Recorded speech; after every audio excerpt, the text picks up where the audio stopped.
Oh, it's a big matchup tonight in Raleigh. NC State, Carolina, the rivalry under the Friday night lights in Reynolds Coliseum. And hello, everybody. We welcome you courtside here in Reynolds. I'm Andrew Sanders alongside Paul McDonald. Big matchup. Carolina's got a lot of momentum, Paul. They're 4-0 in the ACC. They're 4-0. 12-1 is their record. Only one blemish. Fantastic RPI of 19. They come in with a ton of momentum, as you pointed out, defeating their arch rival in Duke 3-0 twice earlier last week. So everything on the UNC side coming into Reynolds Coliseum.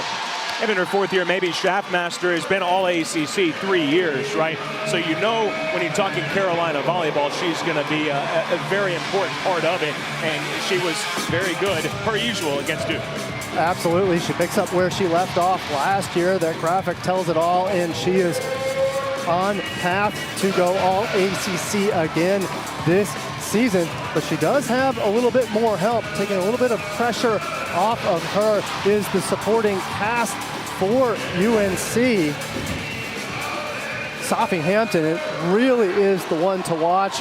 Last year, she was an OH2 for the squad, but this year really starting to come into her own. You could see that 3.1 kills per set along with Thorpe and Imani Foster. The offense is really the big question for NC State and how they can stop that big offensive attack of the Tar Heels.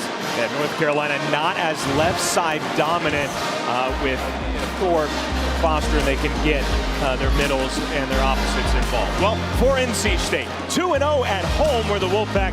Then they took the cross-country trip, this brand new trip in the ACC. They go West Coast to take on Stanford and Cal. Lost both of those matchups. This is a trip that every ACC coach from the East Coast teams, right, and certainly the West Coast teams too, the opposite way, trying to figure out how the travel schedule fits into that. How do you recover after that? Are you in the right time zone next week? Most certainly.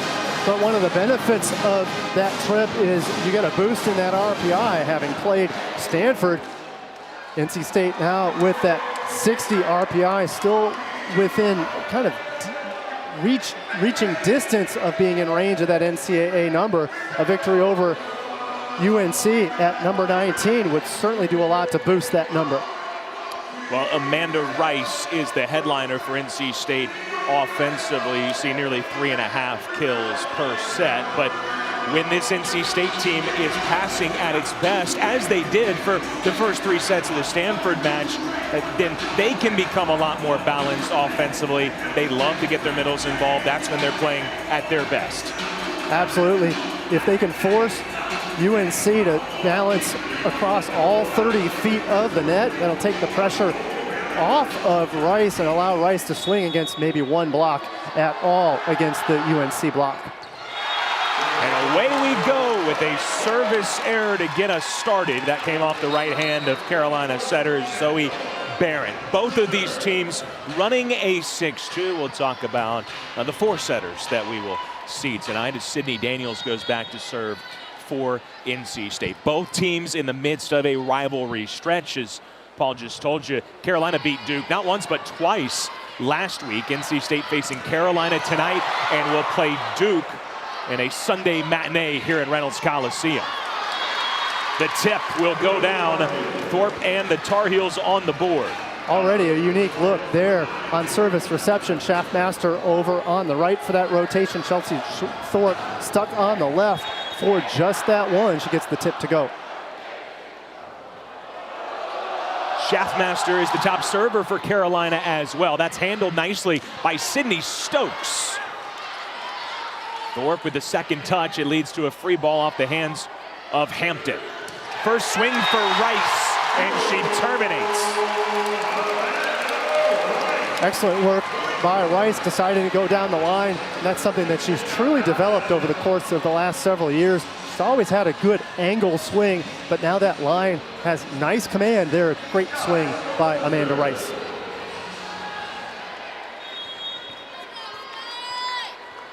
So now Sky Stokes on serve. Top spun last year, now we're going with the jump float. And the NC State block rises to the challenge for the first time tonight. Jada Allen along with Courtney Bryant. Good close by Jada Allen. Courtney Bryant was stuck a little bit too close to the pin, but Jada Allen dropped her hands into the angle to get the stop. Tight pass. Barron is back row. Remember, in a 6-2, you're not going to have to keep track of the setters. Just know the setter is always going to be back row tonight, and that a back row block on Barron. And Engelbrecht with the pass there, of course, that put UNC on their heels in that situation. Fortunate enough, though, the NC State penalty gives the ball back to UNC. R1 tonight is Michael Holder. The R2 is Brian Jones. That ball took a touch, point Wolfpack. Good choice on high hands from Amanda Rice. The block was closed that time, so high on the fingertips, sending that ball out of bounds, out of the range of the Tar Heels.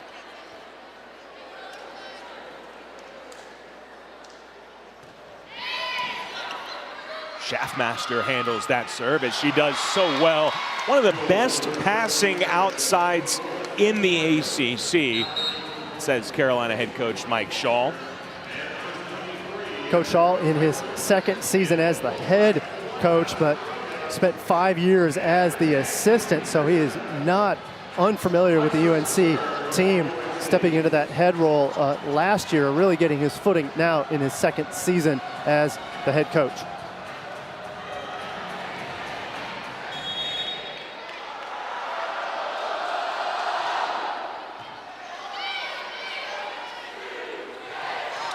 NC State going to the middles. That's Kate Peterson setting.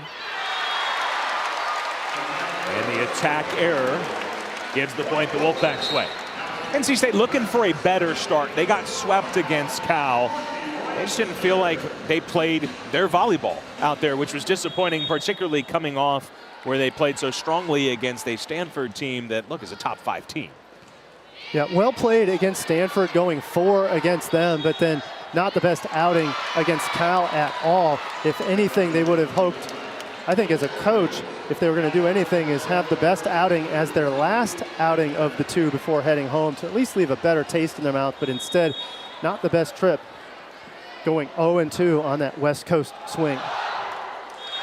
Very similar play just the point before the service error that we saw. The reason it wasn't a back row block, that ball was deemed to be completely on the Carolina side of the net. That, if you're wondering why it wasn't the same call, that's why. Taylor Iser, who's setting for North Carolina, she has to be able to contact that ball if it is totally on her side and not vertically across the net.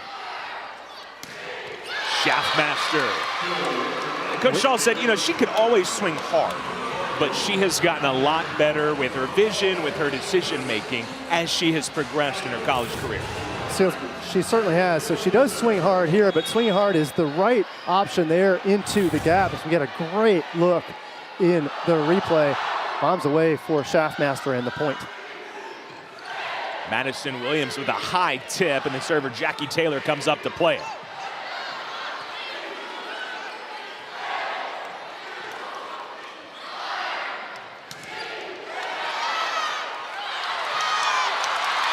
Good point, won by the Tar Heels. Alexis Engelbrecht, one of the tri-captains for Carolina. Engelbrecht prepared to make the save, but it was first off of the coverage. Mabry Schaffmaster had to pop up her own ball. That resulted in a joust. Good work by Engelbrecht to finish that one off. It's going to be interesting. We will monitor the serving battle as this match goes along. Carolina with a few service errors early. It is a tremendous atmosphere. I know they just played Duke, right? So that might help them a little bit in a rivalry matchup, but maybe some early signs of nerves. But also, NC State is one of the best serving teams in the ACC. So some of it is you feel like you have to keep pace. It's tight for Schaffmaster.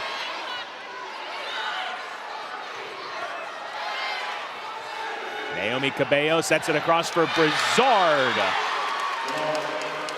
And she just could not get out of the way of that block on the far side. Imani Foster. This is another component of UNC, so the offense was almost non-existent.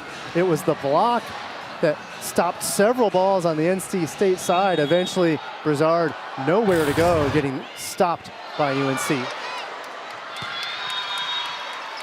Well, hindsight 2020, looked like that serve was going to be deep. Stokes, if you're not sure, you have to play it, right, Coach? That's always the rule. If you have any doubt, you don't want hesitation. You'd rather play a ball that's a foot out, but put a good pass on it. Sure. So go ahead and make the play, but as soon as you hesitate, that's when you tend to miss the ball.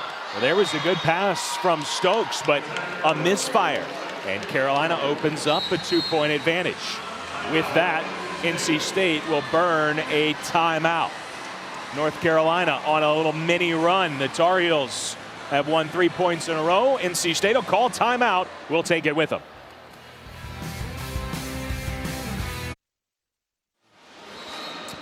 Let's take a look at the year for Carolina so far. 12-1, the only loss at South Carolina, but a 4-0 start in ACC play for the first time in 8 years.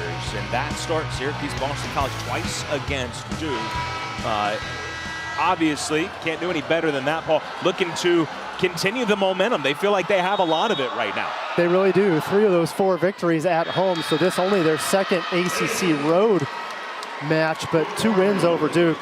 You can't say enough over the Tobacco Road rivalry. You always want to win those, and to take down both of them, obviously a great catapult for UNC to be feeling really good about themselves here. That'll be 4 hits on the Wolfpack. So coming out of a timeout, they don't play a ball that leads to an ace, and then out of sorts there. And they're going to rely on Sky Stokes, their libero, to handle that right back serve receive. And a very uncharacteristic start for her, usually very steady, but there another pass off the mark. And that's just too easy for Chelsea Thorpe.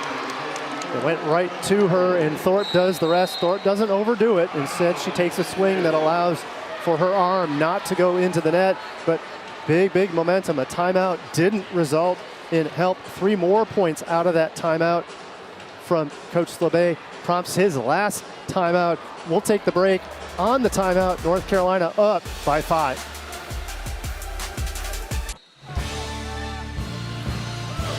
Here's next Wednesday's featured volleyball matchup on ACC Network and the ESPN app. Should be a great one. 15th ranked SMU hosting number 5 Stanford, 7 Eastern, 4 Pacific. Ah yes, that great classic ACC rivalry, Stanford and SMU. And it really does illustrate, as Stokes makes the right call here and lays off that serve. It really does illustrate, right, that the ACC got better in a number of sports by adding that trio of schools, and very notably in volleyball. In volleyball, and SMU is an extra surprise. They were good, but they are having easily the best season ever in the history of the Mustangs. They're doing it now in their first year of ACC play.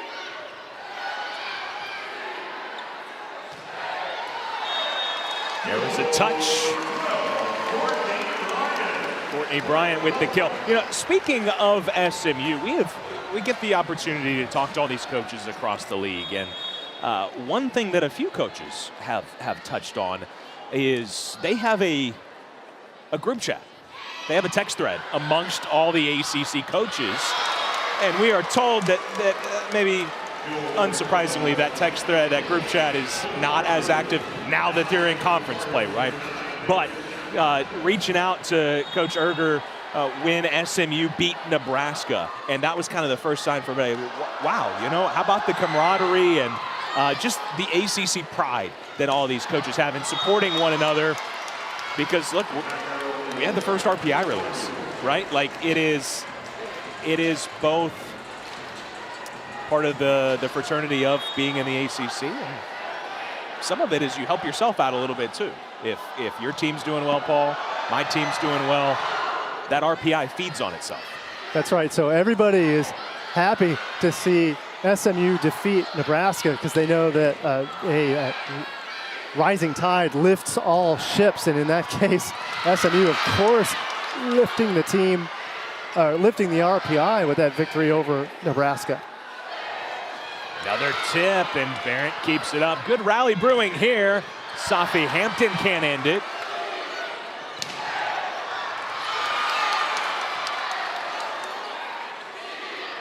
Rice again.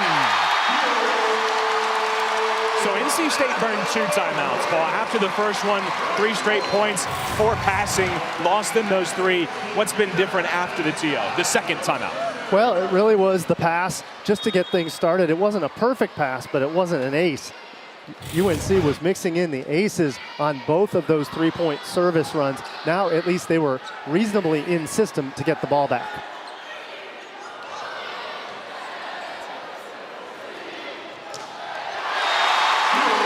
And there's another example. This time when the pass is perfect, it's tempo.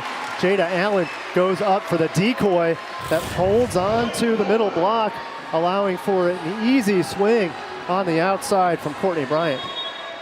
Courtney Bryant might be this team's X factor, particularly when Martina Leoniak, who they tell us is available tonight, she hasn't been playing consistently for NC State, so they need another outside to step up. Speaking of outside hitting, Sophie Hampton, just watching warm-ups, right, you can see, wow, she really gets off the floor. She does, and not only does she get off the floor, but this year she's starting to really shine on the skill side of things. Of course, she's going to overwhelm some blocks going over the block, but she's now grown her game to start working around the block and not just be a C-ball, hit-ball player. Love the improvement from Sophie Hampton here in her sophomore year.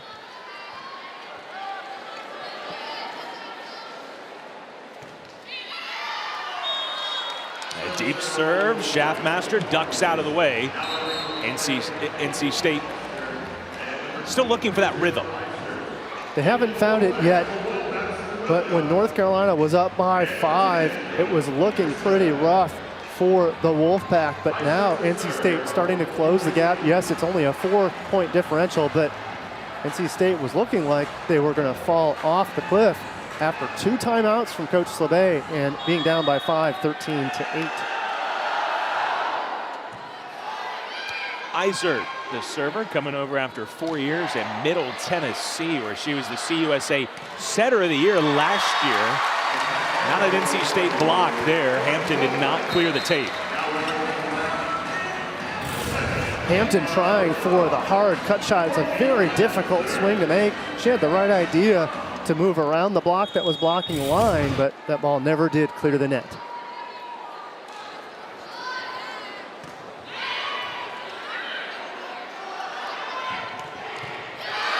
Foster over on the left side gets a kill. And we've already seen both Foster and Thorpe hold their own over on the left side in service reception in this particular rotation. You'll see that rotation twice in a 6-2 system. The right side's playing over on the left, as did Thorpe moments ago. And then also, of course, Imani Foster in that moment, and that kill just 2 points ago. Pride of Vance High School. I've seen some volleyball up at Vance High School before. Good volleyball up there. Foster, the only player in North Carolina high school history with over 2,000 kills. That's a lot of thousand. You know, when you get up into the thousands, you're talking numbers there. And what that also means is that she had an impact since her freshman year on varsity. My shoulder hurts just thinking about it. 1,000+ kills. Even if you're efficient, think about how many attacks. That's right.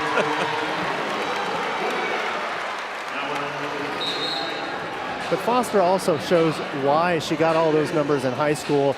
She's got some good lift, but I love her decision making also out on the floor. I think she's found a home over on the right side for Carolina this year.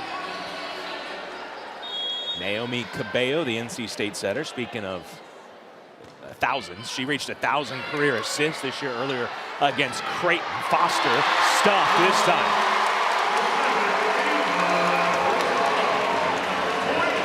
Good position from Ava Brizard. She likes it. She's got to go do it all on her own. Seals off the block as Groom comes to her. Love that energy. They're going to need it as they continue to close this gap. Only now 2 points down. See a great reaction And you also notice the green ribbons in the hair of NC State. This is their mental health match. And so the team wearing green ribbons. Also, they had warm-up t-shirts as well.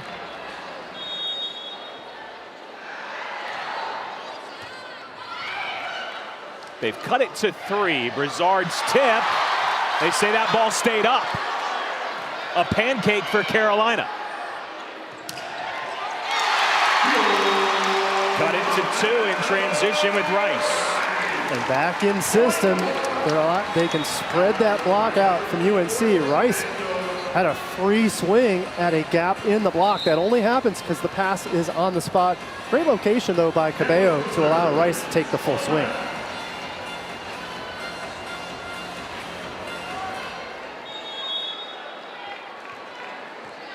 Rice leads all attackers with 5 kills here in the first frame.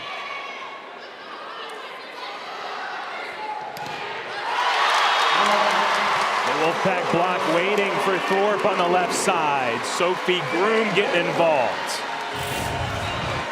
And again, when the pass is out of system, setter Barrett is pulled all the way out to 10 feet. She really only had one option. That was Chelsea Thorpe. The block clamps down. Barron having to move a long way for that one. Chance for the Wolfpack to tie it here off the set from Stokes.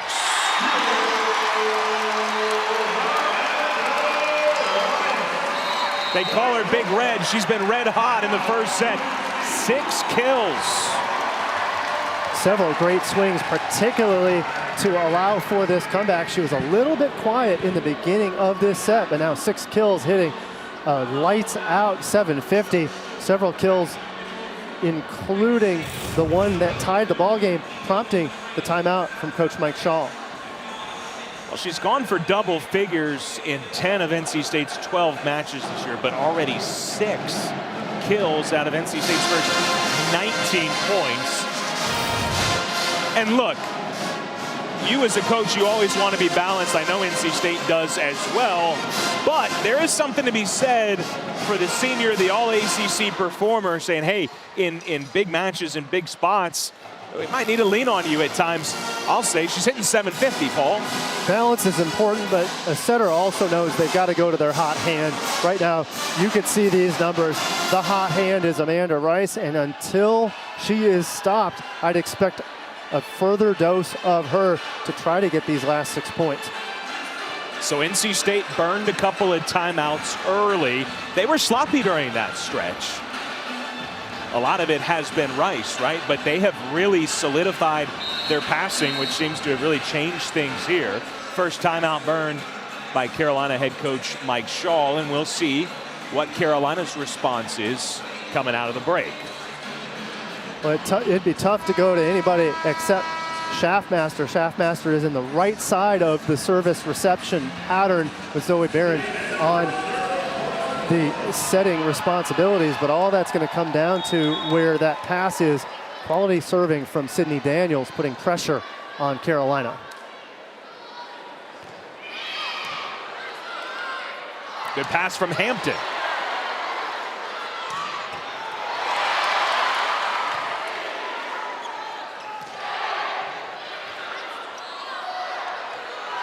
Thorpe with a tip.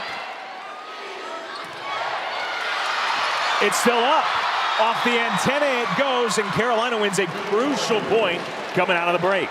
So important. The momentum was on the NC State side for most of that rally, but unfortunately things started to go awry on the scramble. Good saves, but eventually the ball up into the antenna from Rice. Now that Carolina block was waiting as that ball was set almost right on top of Rice. Now they have to deal with the serve of Schaffmaster. Wonderful topspin serve, can put pressure on any team. 25 aces on the year, make it 26. And that's the topspin that makes your decision so hard, because off the hand, the ball's high. It's got a lot of force and a lot of rotation to dip down into the court. And you see the way she swings at it. It is a cutting ball that cuts to her left into the right back of NC State. No touch. And that's the other side of the coin, right? Leads the team in aces, leads the team in service errors. I still think if you're North Carolina, you take the ace, and Daniels was thinking about putting her hands on it. Sure. She's probably feeling pretty fortunate that that ball sailed out of bounds. Off the block goes Thorpe, and the Tar Heels keeping that lead. Great location from Barrett. What I also like from Barrett there is she waits to the last second for the release. There's no telegraph on that set, really allowing for Thorpe to take a swing against a slightly late block.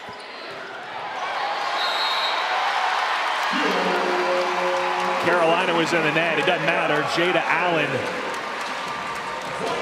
who was club teammates with Mabry Schaffmaster. We'll talk more about that later on, but they know each other well, and Allen gets involved with the kill to cut it to 1 again.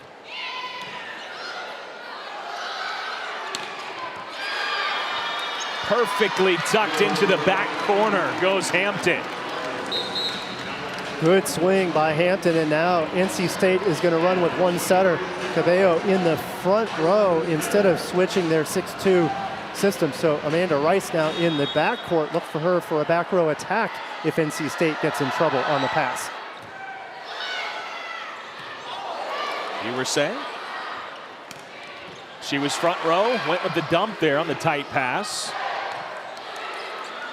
Schaffmaster's dig, Hampton's kill, set point, Carolina. This time a tempo ball to Hampton. Hampton had seen some higher balls earlier on in this set. That time more of a 2-tempo set. No time for the block to get in position.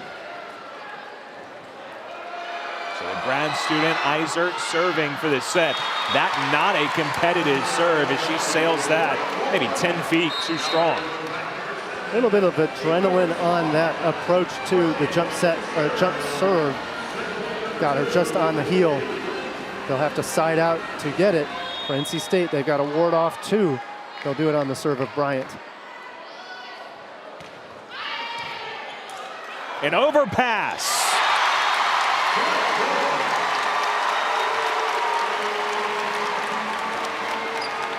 Service pressure just when you need it. So now we're considering the possibility of a timeout. Of course, Coach Shaw will take it. There's no reason to wait. NC State trying to close the gap, but for North Carolina, only 1 point to, of course, get the set. But they're going to have to really shore up that service reception.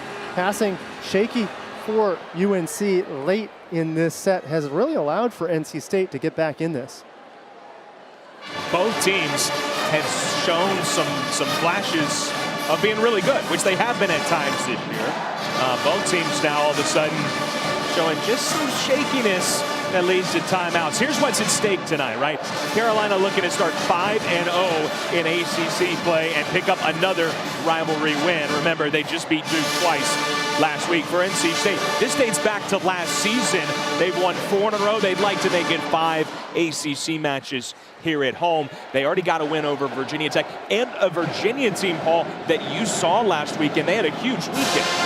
That victory over Virginia may begin to lift their numbers much more than they thought it would. Numbers meaning the RPI, after Virginia swept number 16 Florida State last Friday and then swept Miami on that following Sunday. So that NC State victory over Virginia, some years ago, Virginia really necessarily more at the bottom of the pack, but this year proving that they are a team to contend with. So that NC State victory over them may prove very valuable later on. I know we're about a month and a half before we start really talking about NCAA eligibility, but now is when you build that resume. Yeah. We do expect the ACC will get more teams in this year. NC State finished 5th in the league last year, was left out, right? I would think it's 5 should be safe, but as you say, it is about building that resume. All right, another set point here for Carolina. NC State trying to knot it at 24. It's Foster to the floor, and out of the timeout, Carolina takes the point and the set, 25-23. Perfect pass allows for the set out to Thorpe. And again, the 2-tempo ball to the outside puts pressure on the block. The block not quite there. Foster does the rest for the 25th and set securing winning point. 6 kills for Amanda Rice, but the first set belongs to Carolina.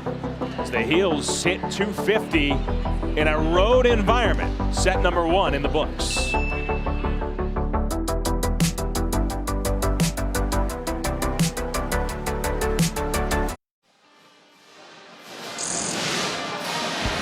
Well, some recent news in the Carolina volleyball family. Congratulations to longtime Carolina volleyball head coach Joe Segula. 2024 AVCA Hall of Fame class. Was already in the North Carolina Volleyball Hall of Fame, but now going into the AVCA. And what a wonderful honor. As Coach Mike Shaw said, that is the big one. So to be able to go into the highest recognition in all of the sport of volleyball, and these numbers really tell it all as we get a look at the protege. I say protege, Mike Shaw spent 5 years under Coach Segula before taking over the reins as the head coach. Well, Mike Shaw has really picked up where Coach Segula left off this year, now at 12-1, still unflawed in ACC play. We saw both coaches strategically use their timeouts in the first set, right? And this is maybe an intriguing matchup, right? Because, yeah, the players make plays, but on one side you got Coach Slabay. He has an Olympic gold medal, right, for his time with USA Volleyball. And Coach Shaw has a national championship for when he was an assistant at Penn State, where he was a longtime assistant there. And so, pretty cool matchup. Some serious hardware between the two coaches. Absolutely. Two brains coming on to coach their respective teams here in North Carolina. Obviously, the tactics are really on display from both coaches. We saw it with the timeouts early from Coach Slabay. We've seen a really good, flexible 6-2 system where normally Mabry Schaffmaster is the go-to player, but no, Chelsea Thorpe and Safi Hampton have 7 of the 15 kills for UNC. Schaffmaster serves into the net. Now that was a storyline in the first set that in the end didn't matter because Carolina had 8 service errors in the first set. That's too many for you, right, Coach? Well, it absolutely is. You love the aggression, but I'm sure that was a conversation point of just, hey, if we have to dial it back a fraction so we're not surrendering 8 points per set off of the serve, that would really benefit them. Yeah, with that being said, right, they still won the set. So a positive sign as Bryant hits that off the antenna, point Carolina. Well, most certainly, and the attack efficiency for North Carolina in set number 1 really overcame those service errors. They were hitting very, very clean on set number 1. Maddie May, the libero, serves it long. So, another service error. Meanwhile, for NC State, we saw Bryant just go off the antenna. They've got to have somebody else step up other than Amanda Rice. They really do. 6 kills for Amanda Rice. No other player has more than 2. 2 kills for Courtney Bryant. 1 each for Brazard and Jada Allen. Those numbers have to improve against a very strong block of UNC. NC State, I think, might challenge this. No, they will not.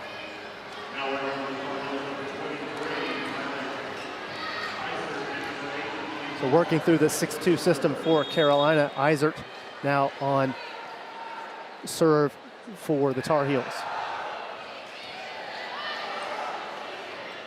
Cabello goes to Rice, and she puts it away. That's a beautiful save from Cabello that potentially is not allowable last year. She had to go up at the net. That ball might have doubled off her hands. As long as the double doesn't clear the net, totally legal. Locating the ball on tempo for Rice for the finish. Eisert did well with that.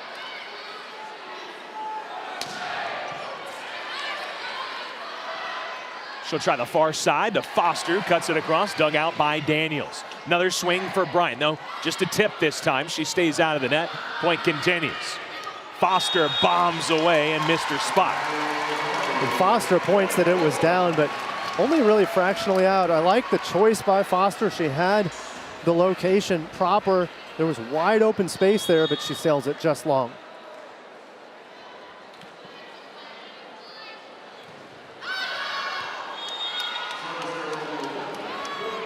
Rice with his service there. That'll rotate Williams in and Peterson.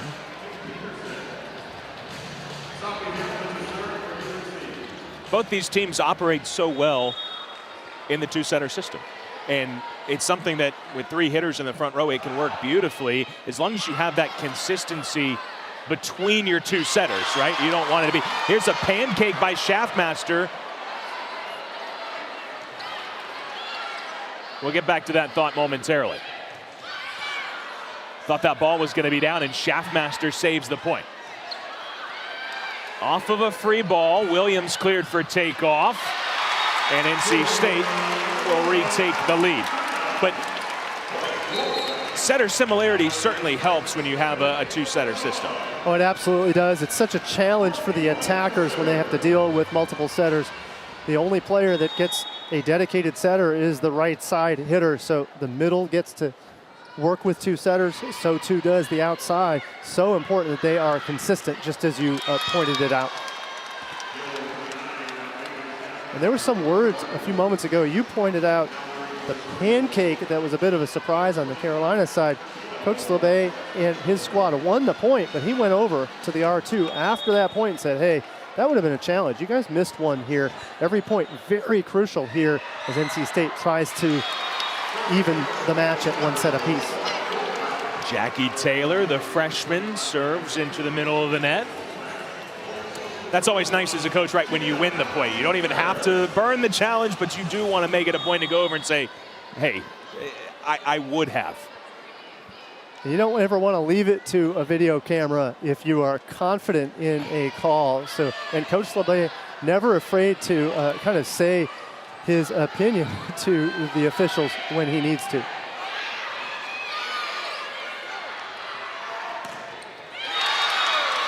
Good kill by Foster. Well, I mean, Paul, you're one of the nicest guys anybody will ever meet, but that's part of coaching, right? Is that you have to lobby for your team. You absolutely have to, and in today's age of the challenge, you don't want to waste a challenge if the video isn't as conclusive and if the players are confident in a call. So if it's missed, one of the questions is, well, hey, not only have you burned a challenge, even if you get it right, you could kill momentum. Challenge with video review takes about a minute. Well, that could suck the wind out of the home gym, a great home gym that we've got today here in Reynolds. Barrett serving for the Tar Heels. Peterson has to go all the way across to retrieve it. Doesn't matter. Madison Williams is having a great grad year, playing with more confidence this season. And she just lines up and takes it off the set of Courtney Bryant, just kind of getting an outlet ball to go. She had to go against 2 blockers, but the blockers were far too positioned to the antenna. Wide open space for Madison Williams.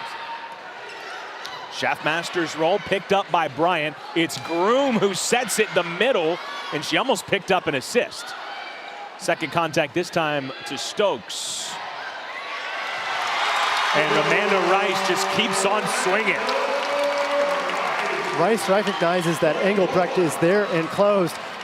She goes on the high hands to get the finish. It was really the only place she could go. Wonderful save, though, in the backcourt by NC State.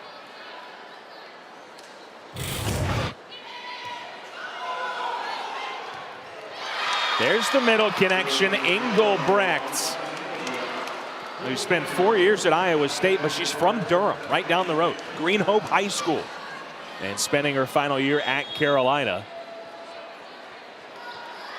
Good save by Barrett at the net to allow for that swing by Engelbrecht. NC State continues to have trouble with the serve of Schaffmaster.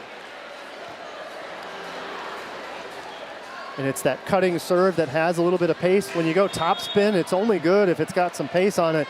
Schaffmaster absolutely brings it on every one of these.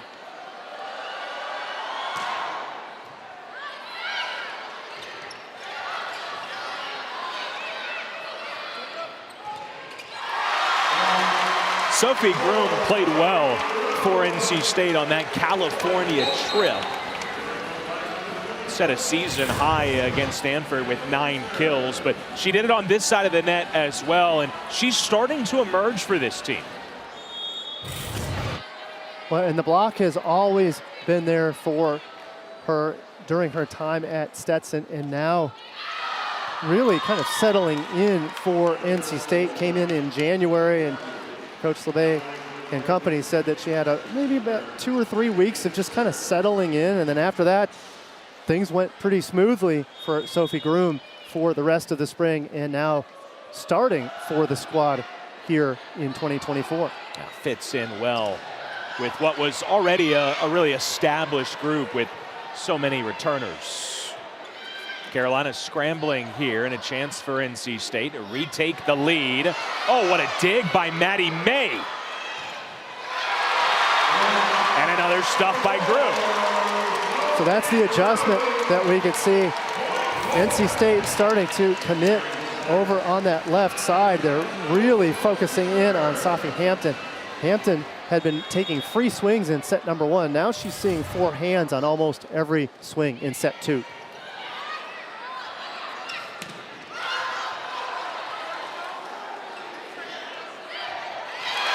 Courtney Bryant. Boy, I am always so impressed in the play that Bryant just made there. And you see outsides do this across the ACC, but it's so impressive. You're going up to block, right? Then you have to pick up that block as she did, run back to the attack line, and here comes the set. It's one of the hardest skills for an outside hitter to do, and both Bryant and Brazard do it very nicely for NC State. Again, back row block.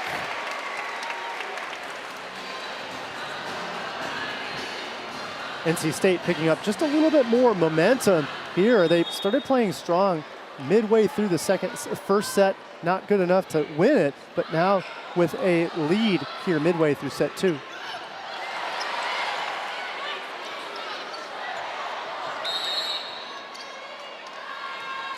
Bryant in the net, doing everything she could with her left hand, but that set from Allen was so tight.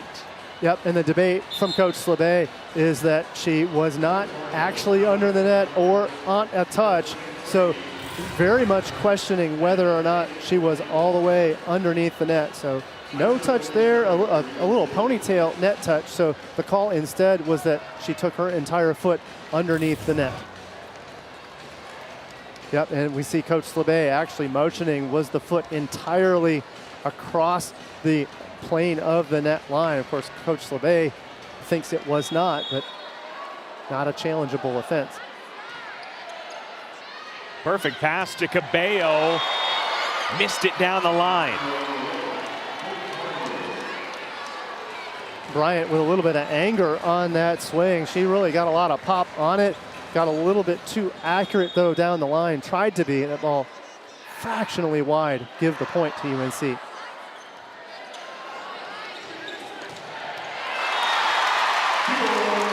How good is that combo? Cabello to Rice.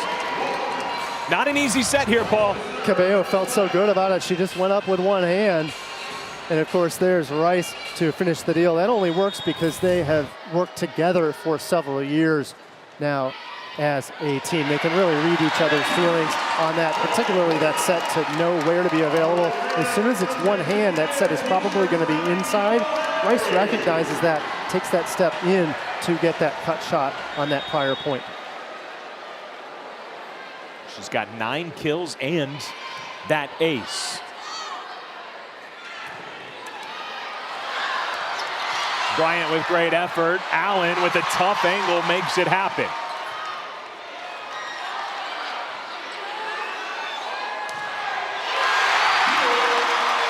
Transition from the Wolfpack, and it's got Coach LeBay fired up. Monster swing, monster rally from NC State, their greatest lead of the ball game. 4 points and all of the momentum on the Wolfpack side. NC State the first to 15 here in set number 2. It'll be a media timeout.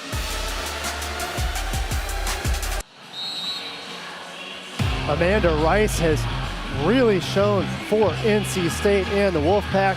9 kills, but the efficiency is through the roof. A 500 attack percentage, and she's doing it on a variety of swings. She ripped line in set number 1. There, a hard angle. She's really working her way around the block, recognizing when the block is on time or not. She mixed in an ace just 2 points ago as well.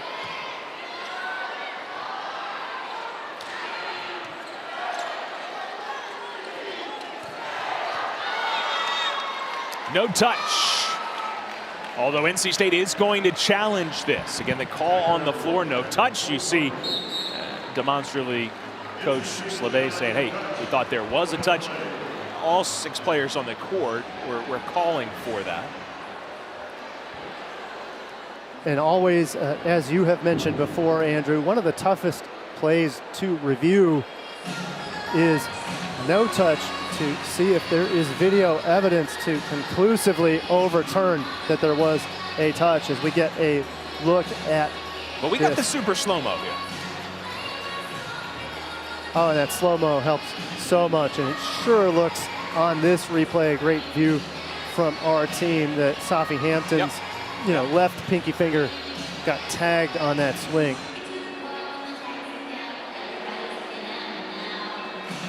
You can see that left ring finger and pinky kind of reverberate after the ball whizzed by. Absolutely wobbling. In fact, it'd be surprising if Safi Hampton didn't grunt a little bit, which it doesn't count as evidence, but after getting her fingers picked off by Bryant on that one. Bryant going for the high hands, that was clearly intentional. So such a critical point here. If overturned, then NC State would be ahead 16-11, a 5-point advantage. Obviously a 2-point swing, which would be exceptionally meaningful if NC State is to close the gap here. I'm kind of surprised that they're looking at all these other angles, Paul. That tells me that maybe they didn't think that was clear and indisputable off the slow-mo look.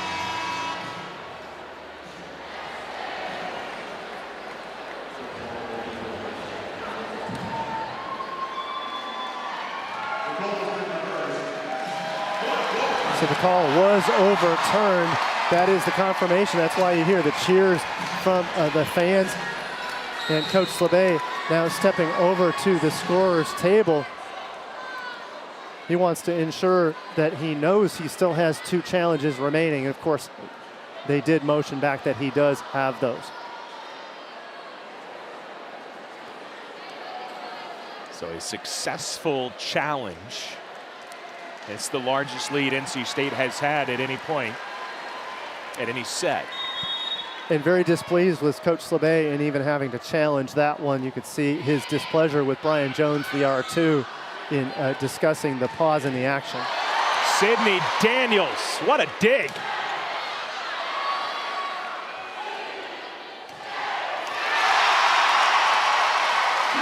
And the back row attack from Amanda Rice. So in this rotation, Cabello has come to the front row. That means Rice, who has been on the serve, is available to attack out of the backcourt. A look we haven't seen, nor has UNC, but only twice in this ball game. And that is why UNC is now calling that timeout, trying to get shored up against the Amanda Rice block. Timeout for Coach Mike Shaw and company. NC State well ahead, looking to tie it up at 1 set apiece. Tomorrow morning, 11 a.m. Eastern, the ACC Huddle Crew will get you ready for the day at Carter Finley Stadium right here in Raleigh with a 60-minute pregame show. They'll also have halftime shows and pre- and post-game shows throughout the day. Then they're back at 6:30 to wrap up the afternoon. You'll get highlights, you'll get analysis, and they'll get you set for Syracuse and NC State at 8. After the game, stay tuned. A full post-game show to wrap up the night. Gotta love the ACC Huddle Crew. They are hardworking here in Raleigh all day, covering a busy slate in the ACC, although not as many games. A lot of teams are off this week, but still plenty of football for you, including the capper at 8 o'clock. The Wolfpack and the Orange. Schaffmaster into the front row, and she missed it down the line. Schaffmaster was looking for the no-look swing down the line. She showed everything on the angle and went cross-body, but just overdid it down the line, trying to spark UNC. Nothing going right for them in set 2, hitting an 0-80. Really not clicking offensively against the better serve of NC State.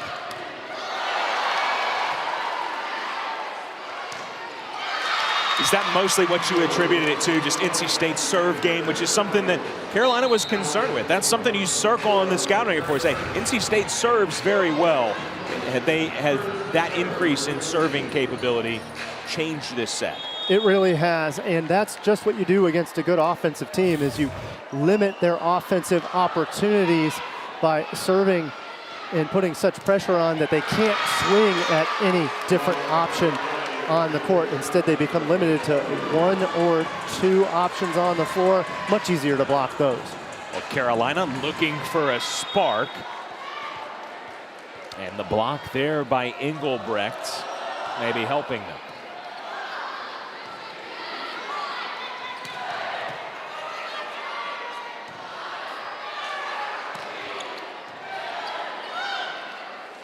Peterson goes to the middle, and Foster was ready for it.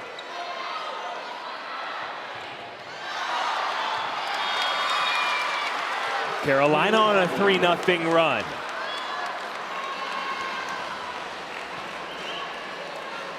They've really done it on the scramble. That last point was a tip, and that's going to prompt the timeout, just trying to stop the run of UNC. As you pointed out, the 3-point run. So good timeout by Coach Slabé. Break the run of UNC, particularly with a new server on the floor in Aaron Curtis from the Tar Heels.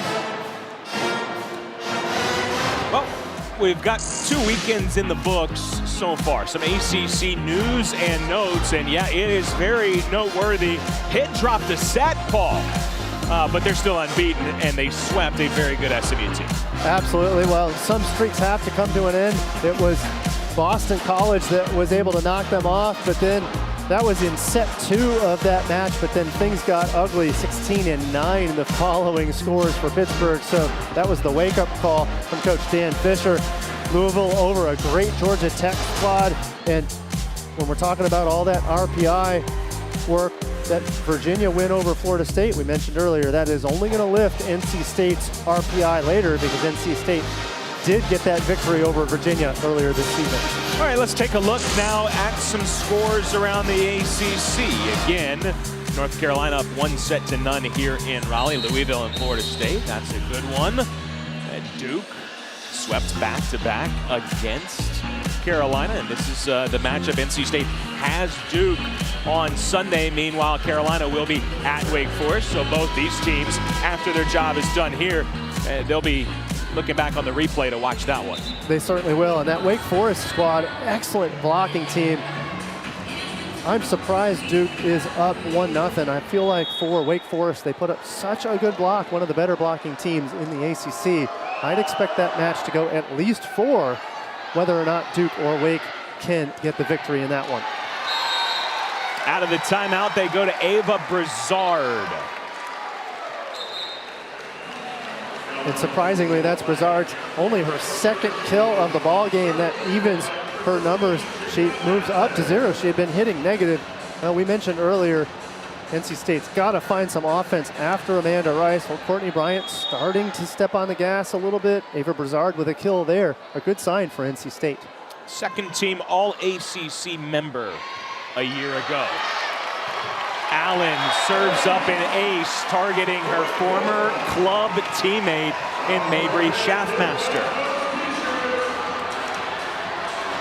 And of course, whenever you have a threat offensively like Schaffmaster, it's not rocket science here. Go ahead and target the best offensive player. However, she is so good passing that she's getting targeted less often this year than she has in previous seasons.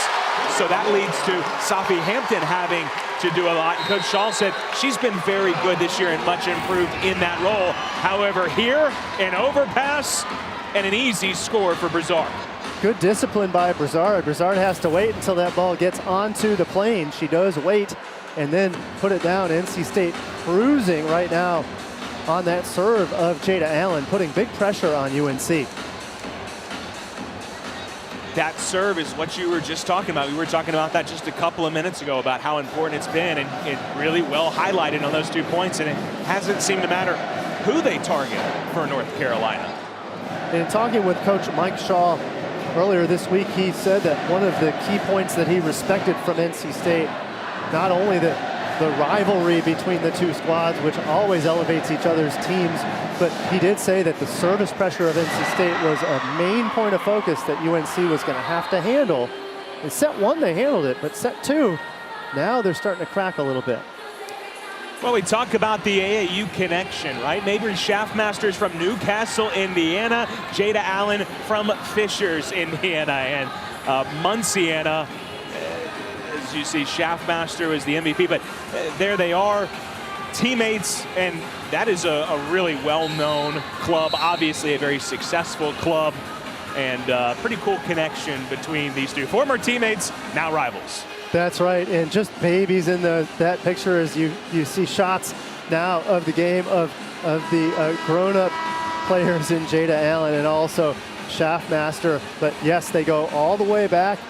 You mentioned it though, neither player really talks about the other. I think it's a healthy rivalry when two teammates from club move to opposing teams. So now they're just kind of giving each other the eye, and Jada Allen targeting Schaffmaster on the serve.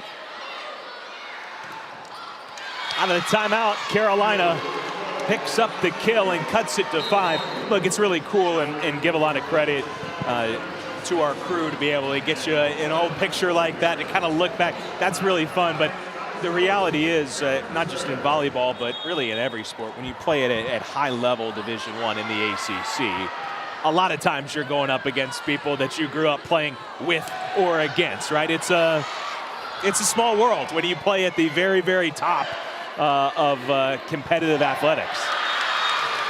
A block from Engelbrecht and Schaffmaster on the far side. And Engelbrecht trying to celebrate, to will her squad to work the comeback. Schaffmaster a little bit more chill on that one, but Engelbrecht absolutely pumped up, going to the floor to celebrate the Schaffmaster stop. Ball is smoked by Brizard. Big swing by Brizard into the power alley. It's a very difficult ball to dig, and for Brizard has command over the court. I talked a little bit earlier about how Amanda Rice can take a swing down the line, angle cut. Well, Brizard has really grown her swings similarly, command over the entire court on any given swing. NC State leaned so heavily on her in the first couple of years, and they're just flat out better when she's playing at her best. You look at maybe their most impressive win so far this year, that Virginia win, right? She had a season-high 16 kills in that match. So when she is playing at her best, when Rice is playing at her best, that's when they reach their ceiling, their peak. Well, and for any squad, they really need their best players to shine in the biggest moments. Sure. You know, you can celebrate some great swings earlier on in the season, but now in moments like this, trying to get momentum in the ACC, this is when it really, really escalates. They push it to right back. That takes Cabello out. Rice on a touch. Point Wolfpack. Might we have a Carolina challenge? I don't think anybody in the gym had a touch here except for the R2. Good call. Excellent call, as you see the finger wobble of Alexis Engelbrecht. Coach Shaw comfortable to watch that one go. I think he motioned over to Engelbrecht and said, "Do I challenge this?" And Engelbrecht said, "Yeah, that's not the right idea." Wow. So a great call brings set point to NC State. Thorpe. No touch.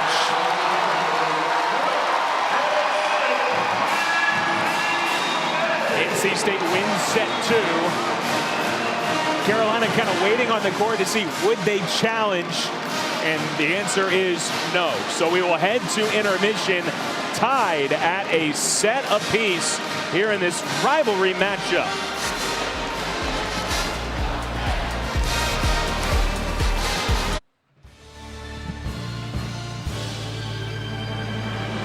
Great night for volleyball here in the state of North Carolina. It's State versus Carolina in this rivalry matchup.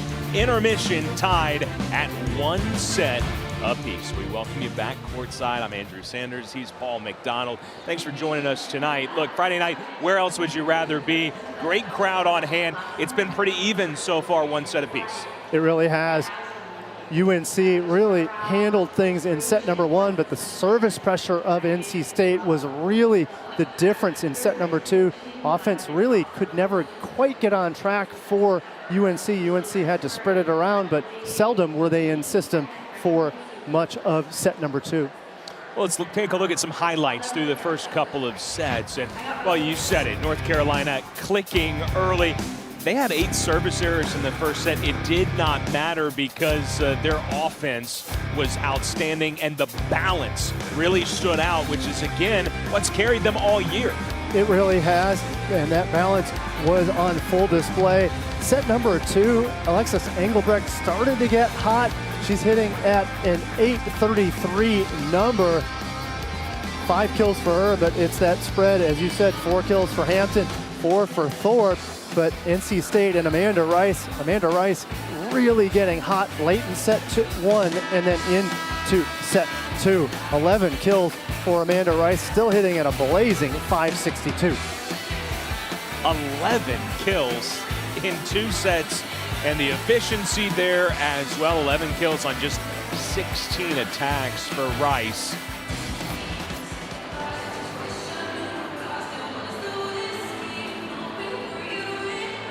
She's very relaxed, just as she normally is. Here we are at between the second and third intermission. Lots of work yet to do for Amanda Rice and company, with the match even up at 1 set apiece. Andrew, you talked about the service issue for UNC. 8 misses in set number 1. It wasn't a problem, but now after 2 sets, almost even on the kills. But it's that efficiency, so important. NC State started to step on the gas. NC State in set 2 hit 314. That's why you see that number for NC State ticking above North Carolina from an efficiency standpoint. Yeah, one stat that isn't on this graphic, but that I'm looking at, Paul, NC State is siding out about 10% higher. They're right around 70%. Carolina at around 60%. Yep, and that's a very, very magic number. If you're above 65% on the side out percent, you're doing really good. If you're keeping a squad below that 65 number, also good. And it was 2 3-point runs for NC State where the serve was really on full display. Amanda Rice picked up a service ace during that run. Jada Allen picked up a service ace, but it was the service pressure that really limited the offensive options of Carolina. All they could do was go outside. Much more predictable ball to block if you're NC State. Well, you said 70% side out is a magic number. I watched too much Squalls Rock. I thought 3 was a magic number. And the third segment here, right? The third set is going to be crucial for both of these teams. I made that reference for you, Paul. I know that's. I feel like you're right around the age for that. Yeah? Right in my wheelhouse. Junction for you. Absolutely.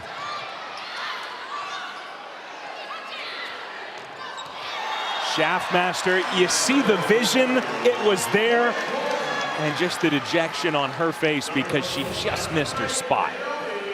Good idea from Schaffmaster. She was pulled inside. You can see she's not too happy about it. She knows that that shot was where it needed to be, or the choice was where it needed to be. Just the execution missed. First point of set number 3 to the Wolfpack.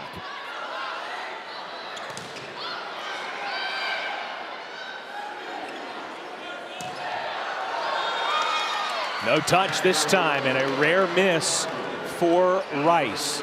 You know, NC State in that first set, they had that sloppy stretch, 2 quick timeouts. You can't have that against the team that's playing as well as Carolina. They didn't have that in set number 2. It'll be interesting to see what transpires here in the third.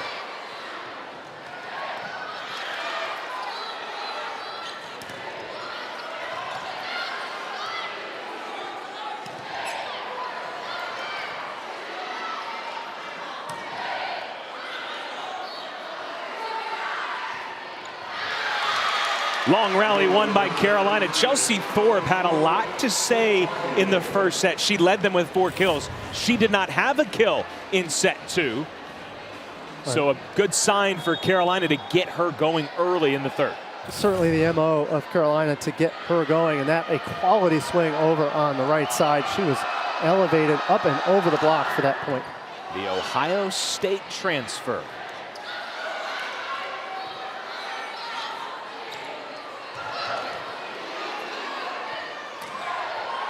Good adjustment by Courtney Bryant. She was tracking that ball thinking she's going to get the first hit. Instead, she has to take the deflection and set it, and she did. Some excellent reactions there in the backcourt, and then enough peace of mind to make it high enough so Brizard could take a swing. Brizard does the rest. Good high hands ball by her.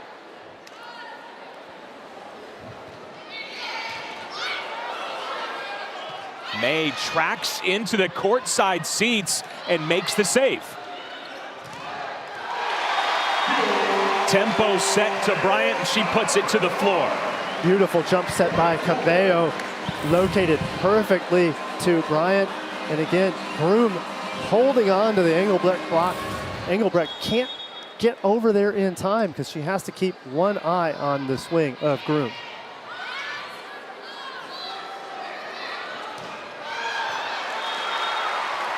Tough approach from Thorpe. That ball was set kind of right over top of her head.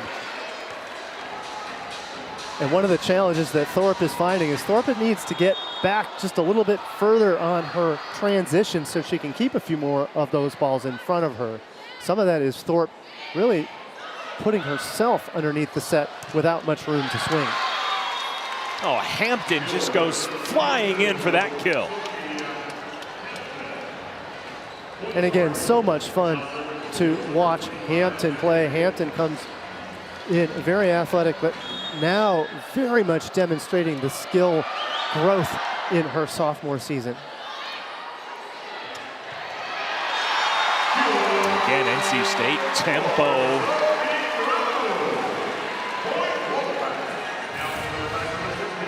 In system is NC State. That allows them to go fast. How about the give and go? Kroom. Quality pass goes with the middle quick and the finish. You know, in basketball, you want your posts to run, and if they run the floor, you say you got to reward them. You got to give them the ball if they're going to run the floor. I feel like it's the same for middles. If you make a great pass, you have to reward that. Absolutely, and a middle blocker is always going to say, you've got to feed me the ball, and in that situation, she was wide open for the swing against only one block. Well, they call it pack fast when they go with tempo. NC State has done that early, and Carolina quickly calls timeout.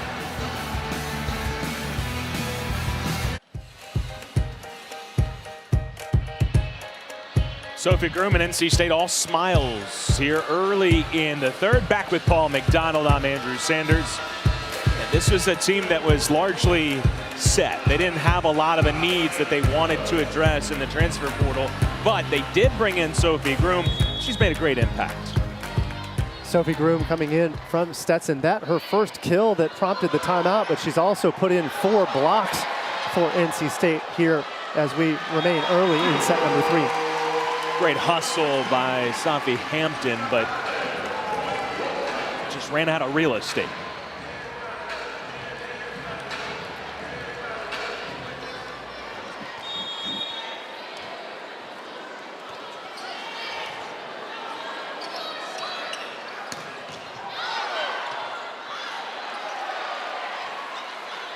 Carolina wanted a double there, and I think they have a good cause for it.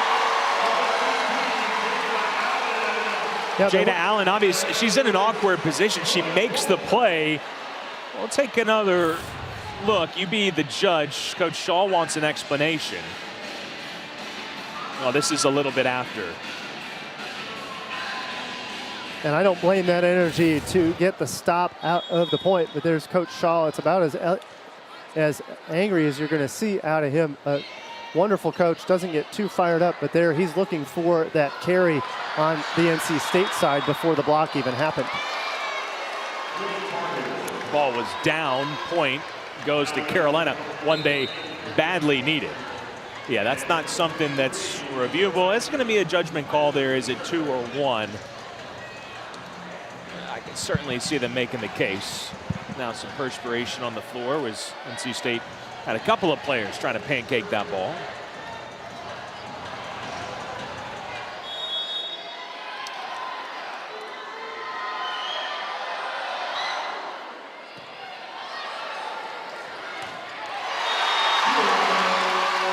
Feed the middles. And Jada Allen with a quality block a moment ago. She was already very elevated, so now go to the middle quick. Part of going to the middle here for NC State is they had not established the middle in sets 1 and 2, so now it's an unexpected ball as far as the UNC block is concerned.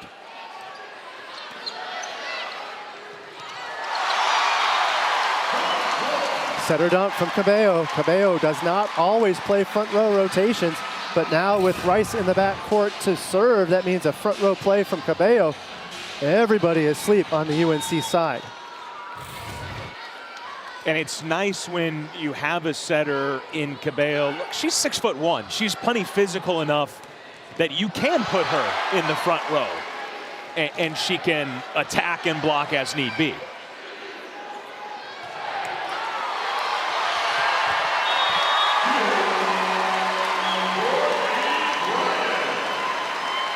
Good hustle to come and try and get that from Imani Foster, but just out of range. Great lift. Great touch by you. But unfortunately, you are the 7th man in a 6-player game. Give that point to NC State. I was mostly concerned, too, was that Foster. I was just a little concerned that she was going to go for a diving effort. Me too. So I was keeping my eye on the ball, but also like. Right. Imani Foster at full speed at us at the table. I don't think we win that battle, Andrew. Yeah. Well, NC State on a roll. Open it up 12-4. So yeah, mostly just trying to maintain my focus on the ball, right? Because it's coming. At first I almost said it's coming to you, Paul, but I'm like, wait, what side's the ball on? Oh yeah, that side. Okay, there we go. Oh, and then calmly there's Andrew just to give it to the ball girl, and like nothing happened. You've done it 100 times before. You were calm, cool, and collected before getting nearly tackled by Imani Foster. I have lost a laptop before, certainly, and I can't knock the hustle. So it never surprises me when a player does go diving into a table because I've seen it before. You got to be aware of that first. So yeah, the ball eventually came down to me. It had a little side spin to it. I'm telling you, it was going to you and it tailed right away. All right, the tail of the 3 sets so far. 471 here in the third. To state the glaringly obvious, this is the best NC State has played tonight. No doubt, and that 471 is contrasted by North Carolina. They're not passing very well. Clearly, they're not attacking that well. So after a decent start at 250, that number continues to decline. Coach Shaw calls this timeout. It's not as much worrying about NC State, but it's about how they can get their numbers up. They have to do it on the pass against a quality Amanda Rice serve.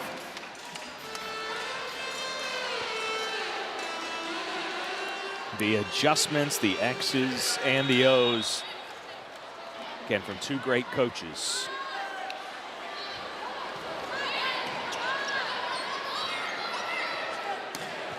Hampton cleared for takeoff. That's one way to get the offense going. And she had been taking that swing pretty regularly, but still getting dug in the left back. This time, just too much heat into the left back. No dice. And that elevation allows for Safi Hampton to have that decision-making as to where to send that ball. I like the decisions she's making to try to get UNC back on track. And an ace. Hampton's 15th of the season. And that's another way to do it. Put a little service pressure on. NC State struggled a little bit on the pass in set number 1. UNC trying to get back to that pressure to limit the options of NC State.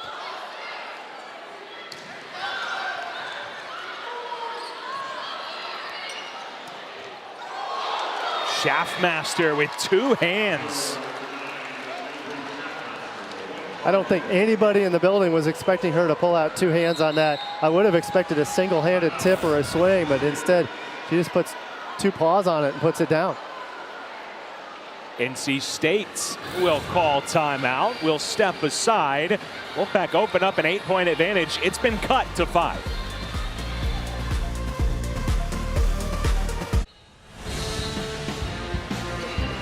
Here's our Week 7 ACC Network football lineup. We'll have a Command Center presentation of number 10 Clemson and Wake Forest at noon Eastern.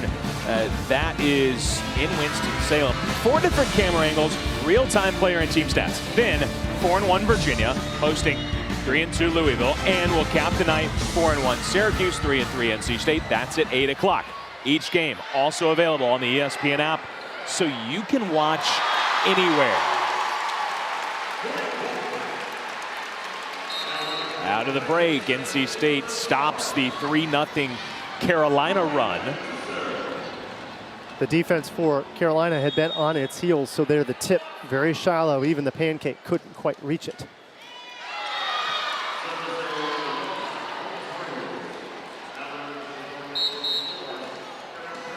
Bryant and company really trying to bring that ball in low and flat. That has put pressure on Carolina, particularly in set 2, and now on into set 3, though that one does result in the service error.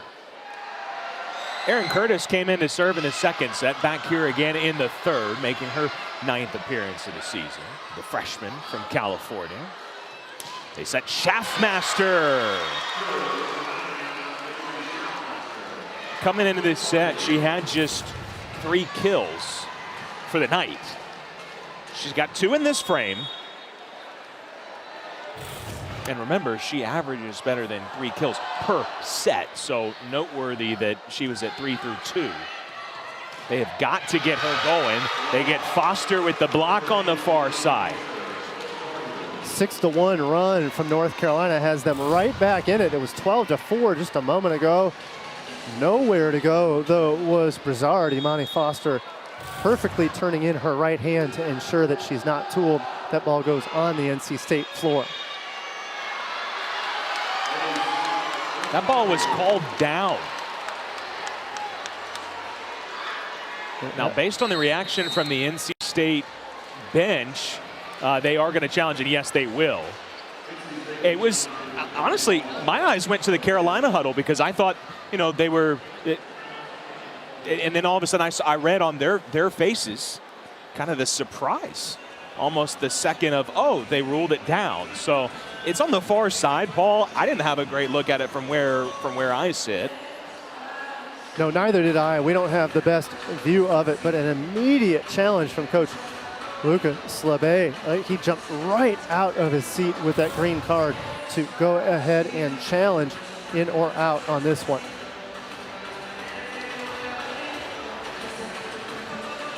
And of course, the question on any ball in or out is if it touched any part of the line, is there space between the line and the ball? So, but it has to be conclusive to overturn. From that vantage point, I do think an overturn is certainly possible here. Now, you just saw the same look that our R2 Brian Jones saw. One thing I can tell you for certain on that serve, that thing came back. It was starting to sail right, and it swung back left.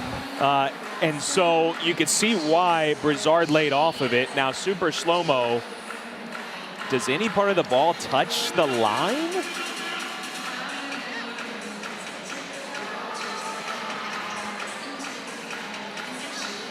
And again, the call on the floor is that it's down.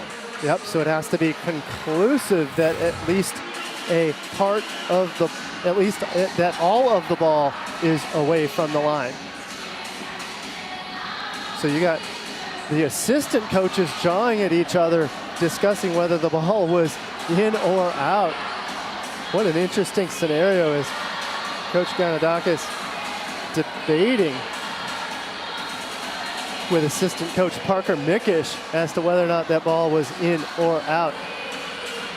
Love that back and forth by the two assistants.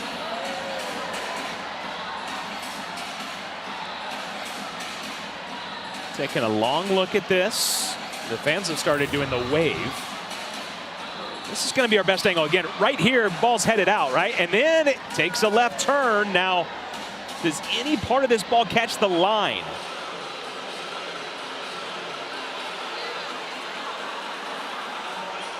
I don't think so from that angle, but are you 100% sure? Because obviously the ball, when it makes impact with the floor, it compresses. And that makes the surface area of the ball greater in contact with the floor. So does the middle of the ball touch the line? Absolutely not. But does the furthest edge of that ball compress down? And that's the debate. What an interesting debate it is, as we will get the call. And the call was that it was not conclusive enough to overturn.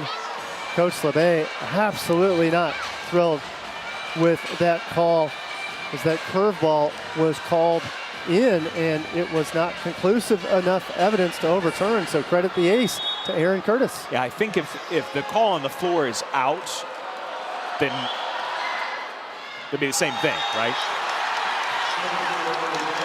Yeah, absolutely. What that does is it kind of ices the server, and so it balances out. But yeah, that's a tough spot, because you can see where is the ball out, probably.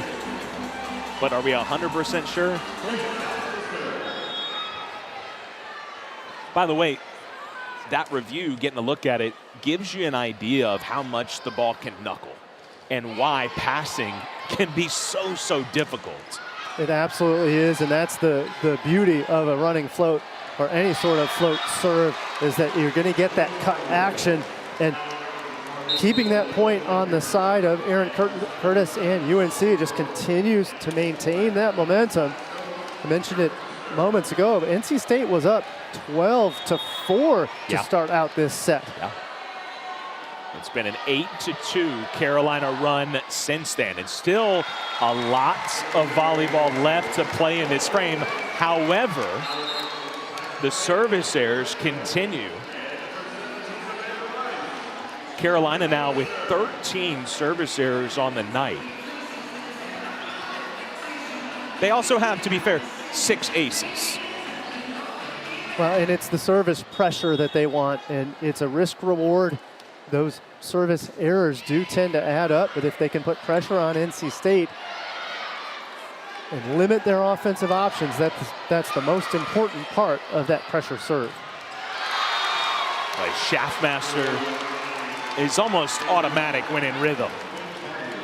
Her hit percentage has gone up this year, as has Carolina's as a whole. It really has, and it has because they've taken some of the pressure off of Schaffmaster to take every single swing in every situation. She still has to take the outlet ball. She is the go-to girl in that situation, but now with other options, she can be a part of the component that isn't always getting double blocked.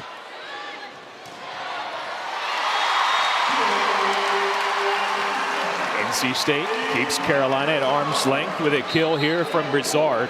Yeah, she's averaging better than 3.5 kills per set, but hitting 290.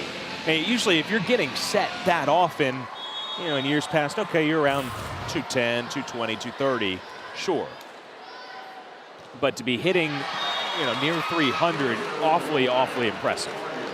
It really is, and Schaffmaster with that wow kill a moment ago was over on the right side, so she could do it on the left side, and in service reception when she's in that rotation, she's proven she's just as solid over there.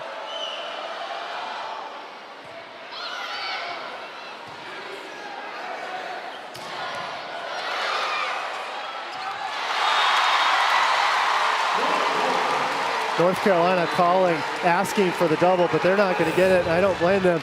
After a Schaffmaster two-hand put down on the third contact, I think that the officials are going to be very liberal with the double went over in 3 here in this situation. They've showed it on both sides. So what Paul's talking about is this year there was a couple rule changes, one of which is got rid of the double contact when it's on your side of the net. When I'm setting you, Paul, they're not so worried about my contact and how clean it was, which is good news if you have hands like me, okay? But that rule, getting rid of the double, does have an asterisk next to it, and that is that there can still be double contact if the ball crosses the net. I agree with you, though, especially like we just saw Schaffmaster go over it too, or Rice. It's one thing if it's a ball that's being handled. This is not the way the rule is being written, by the way. I just think this might be kind of how we've seen it interpreted so far. It's one thing if I just send a free ball over and it's got double contact, they're going to call that. But when I am attacking with two hands, like the two plays we just talked about, and nobody's touching it, I haven't seen that called yet as a double. I'm not saying we won't. Yeah, I haven't seen it yet.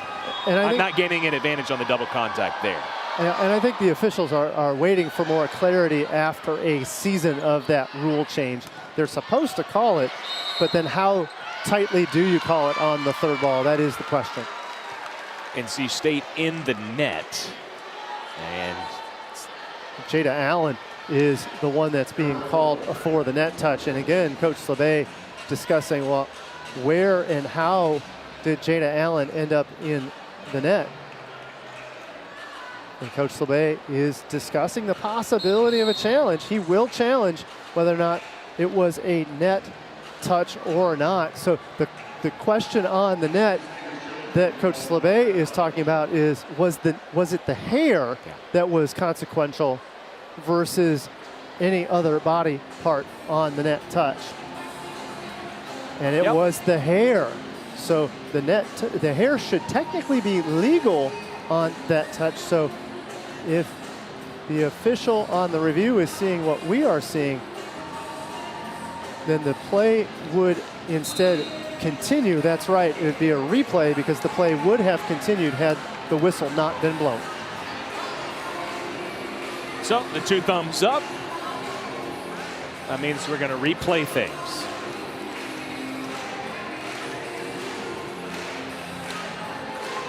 And Coach Slabay motioning over to Coach Shaw to say, hey, it was the hair, not any sort of physical actual contact into the net. So NC State wins the challenge, and then again, we've talked about it. Challenges sometimes, they can be a de facto timeout, they can ice a server, and even better when the challenge goes your way. Now, typically when a challenge goes your way, you win a point, not in the case of a erroneous net call like that. And we see both sides trade the serve errors. Yep, on a net touch that would have continued the play. Also a ball that is called dead on the floor if it was overturned as having been dug. That'd be another one where they just go with the replay because the play would have continued. Good serve. Good grief. Low and flat is Safi Hampton. We haven't seen that aggressive of a serve from Hampton as we get a great view of this serve. As you see, Andrew, you were talking about it earlier, how hard it is to pass when the ball is wobbling on a perfect float like that.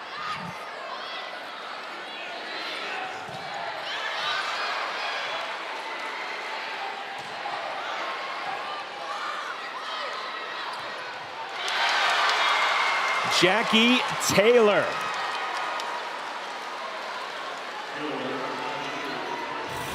Excellent work by Taylor in a long rally in transition. I do also really like that choice from Eisert to go to Taylor in that long rally. There was only one block. Taylor was the right choice to set. Taylor gets it done. And she's still hitting a perfect 4 kills with no attack errors. She's hitting at a 667 clip. Taylor, the freshman from Miami. Her dad, Sean, who played at Miami, and of course in the NFL for Washington also. Well, NC State coming off that West Coast trip, again, trying to shake off the jet lag from last week, but going out to Northern California, and it's not just getting to tour the campuses of Stanford and Cal, but also they got to tour Google. How cool is this? Over to Mountain View. Shout out to Kelsey for the tour. Absolutely, and how about Googling this? Pack Fast, the Fast Pack hitting very, very quickly in set number 3. That's what got them out to that 12-4 lead, but they're having fun out at the Google headquarters, Mountain View, right really down the street from Palo Alto and the home of Stanford University. I got to say, Paul, I'm jealous. I've had the chance to go out to San Fran, Oakland area, but to be able to tour Google, pretty cool experience. Yep, and the Silicon Valley is just got all of those businesses, whether it's Google, you've got IBM has a good footprint there. You name the business. Oracle got its start out there. So what a wonderful opportunity for NC State to see a few of the sites in the Bay Area. Tough road trip, yes, we saw in that graphic, 2,400-mile trip from Raleigh all the way out to the West Coast. You try to make it an experience, and obviously it's a business trip, but do some team bonding as well. Free ball off of another good serve from Hampton. Can Carolina tie it here? Yes, they can, off another Shaftmaster kill. They were down 8 early in this set. It was 12-4 NC State, and the Tar Heels have come roaring back. 15-7 run to close that gap, and all the momentum now on the UNC side. And all the timeouts for both teams exhausted. Hampton is wearing out that spot with that low serve that's just tailing away from Stokes. So neither team can make the adjustments at this point in a timeout. It's going to have to happen. It's going to be won or lost right here on the court in set 3. And without a timeout, it's Martina Leoniak stepping onto the floor for the first time for NC State, trying to create a kind of a de facto timeout to try to ice Safi Hampton on serve. She's been going aggressive with this serve, and again has been perfect with it. There is the other side of the coin. But that's a great example of what you're talking about, where it's risk reward, but a lot of times it's worth it, especially if you can rack up a few points like a 5-0 run, say. Well, absolutely, and it's the serve of UNC that was strong in set 1. They did have some service misses, but they put pressure on NC State here in set 3, doing more of the same, deadlocked at 20. Shaftmaster with an overpass. NC State can't capitalize yet. The joust over on Foster's side. Play continues as she got tangled up with Brizard. Huge point here. Isert goes to Shaftmaster on the tip to right back. Isert's out of it. May sets across for Foster.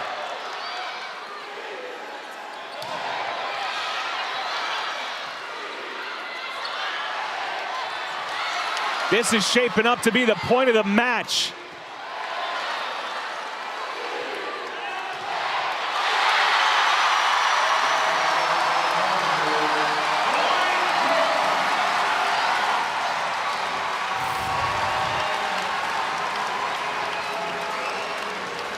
Longest play of the match. It finishes with a quality block. You see the enthusiasm of Ava Brizard.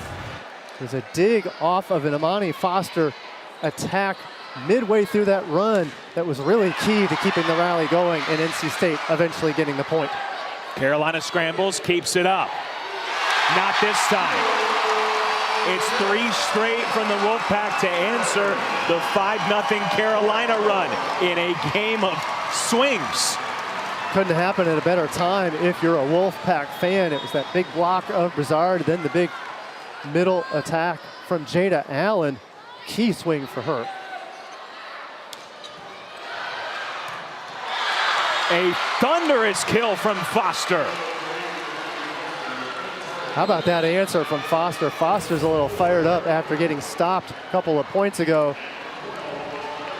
Instead, Foster rips the overpass. Make no mistake.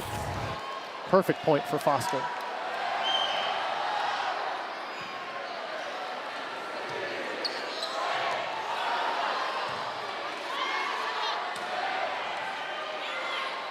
Chance for Carolina to tie it again. It's a poor set.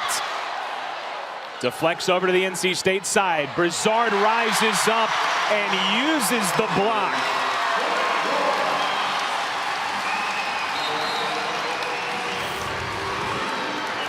Brizard went over on an overpass block that got saved by UNC.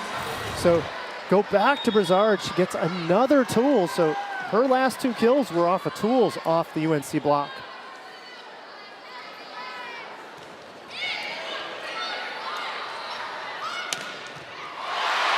Perfect dig by Allen. May give Schaffmaster a chance. She'll roll it over.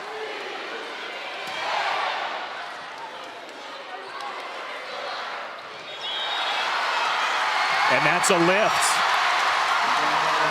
And sometimes you see it when it's out in front, you can usually get away with it, but when you come from behind your head, Paul, that's usually what's going to draw that whistle. And that really is it. It was behind her shoulder, and it finishes out in front of her shoulder. Engelbrecht thinks she's going to get away with one, but instead, no, the right call on the carry. Set point for NC State. Carolina fought from being 8 points down, but now it's set point Wolfpack. Allen into the net.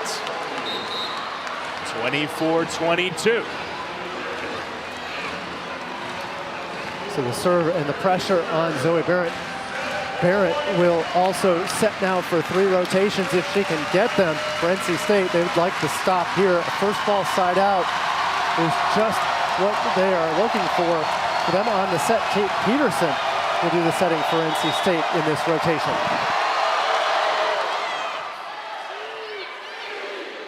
It's Brizard. And set 3 belongs to NC State.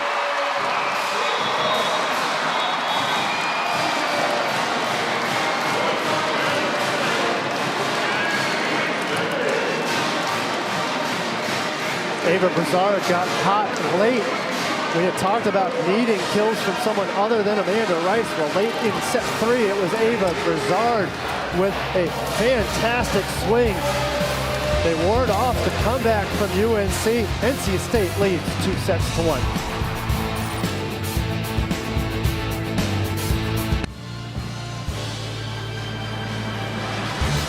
North Carolina took set 1. Since then, it's been the Wolfpack. In set 2 and 3, staving off what was a valiant comeback effort. NC State early in the 3rd playing their best volleyball of the night to take an 8-point lead. Carolina at 1 point came all the way back and took a 1-point advantage at 21-20 before NC State closed out the set. So 2-1 in favor of the home team.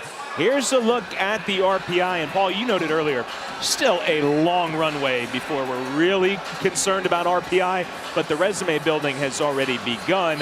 One thing we know in this league, there's going to be a lot of great opportunities to boost the RPI. NC State certainly looking at tonight as, yeah, it's for bragging rights, it's for the rivalry.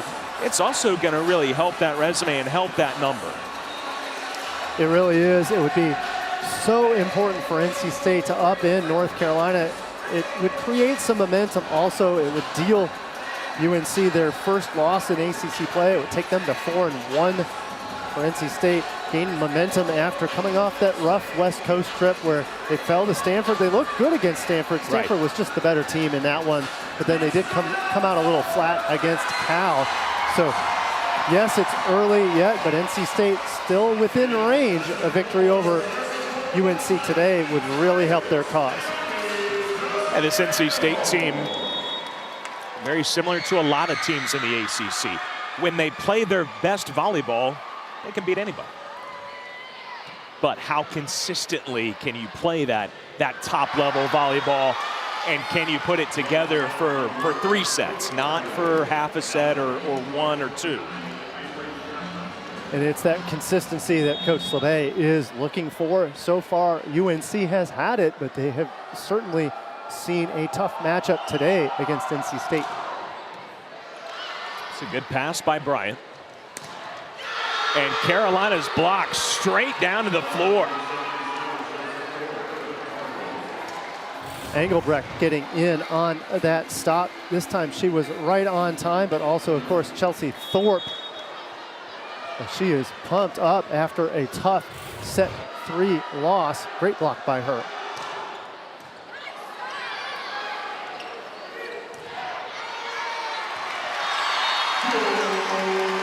So this shapes up to be a very interesting set for Carolina. Has not just won 8 straight matches coming into tonight. Again, perfect 4-0 in the ACC.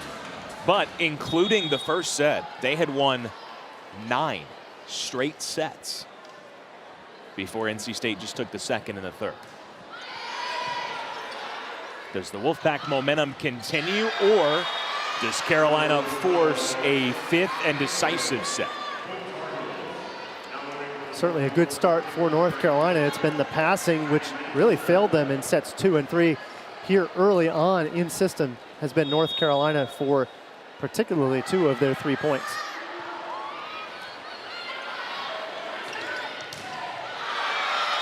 No answer for Amanda Rice as she notches kill number 14. She led the Wolfpack in their win in Chapel Hill last year when she put up 20 kills and hit 455 in that match. Having another big night against the rival.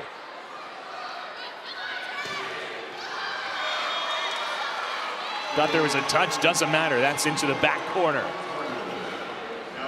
Good high angle ball by Thorpe. Thorpe super pumped up. She had a block earlier on in her run of this front row rotations before now subbing out, but then also that high angle kill. Excellent work by her. Eisert, I think, just had that serve come off the side of her hand.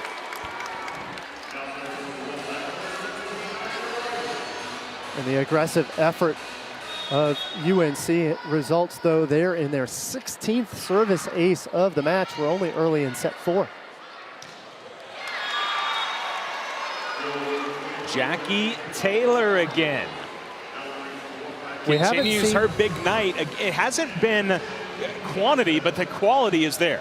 It really is, and we hadn't seen the gap set from Jackie Taylor run very often today, but there the gap set run perfectly effectively in between the right side block and middle block of NC State.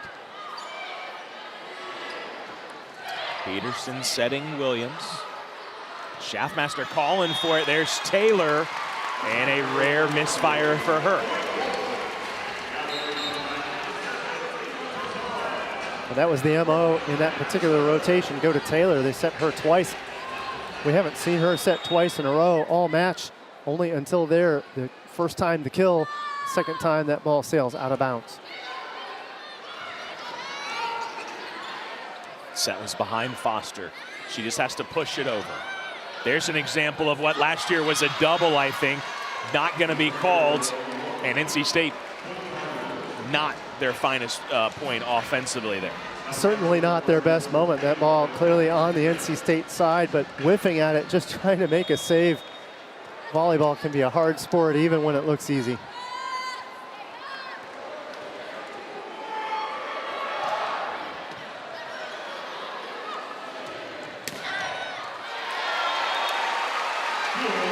And when you watch high-level volleyball like this ACC matchup we've got, so often they make it look easy. They really do. There from Ava Brizard. That's a very, very hard swing that she really made look better. She had to take the ball from behind her. The only place she can go is into that deep power alley, but she also has a good scouting report. She knows that's where no one is in that rotation. She has that in her memory. So without much of a view, she knows where to go when she has no look. A very senior move from Brizard for that kill 2 points ago.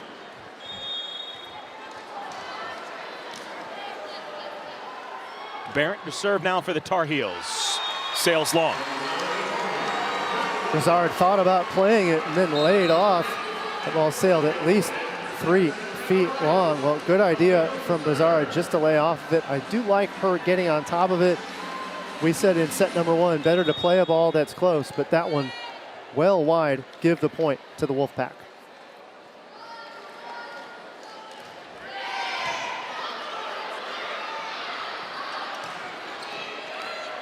Engelbrecht makes the most of that opportunity with a swing. A soft roll. Brizard tipped it over again. No touch. Oh, Carolina was in the net. Hold on. And that's a fortunate break Engelbrecht for NC State with that net touch. And Engelbrecht gives one look over to the coach and says, hey, there's no need to challenge. I was absolutely in the net. Fortunate break for NC State. Brizard's ball was going long.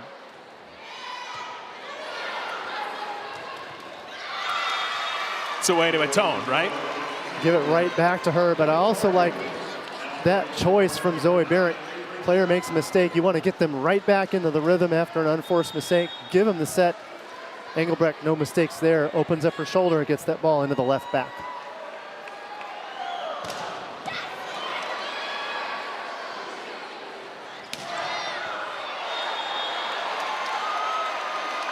Trying for that high angle again is Ava Brizard. She's been targeting that most of this fourth set. That one sails just wide.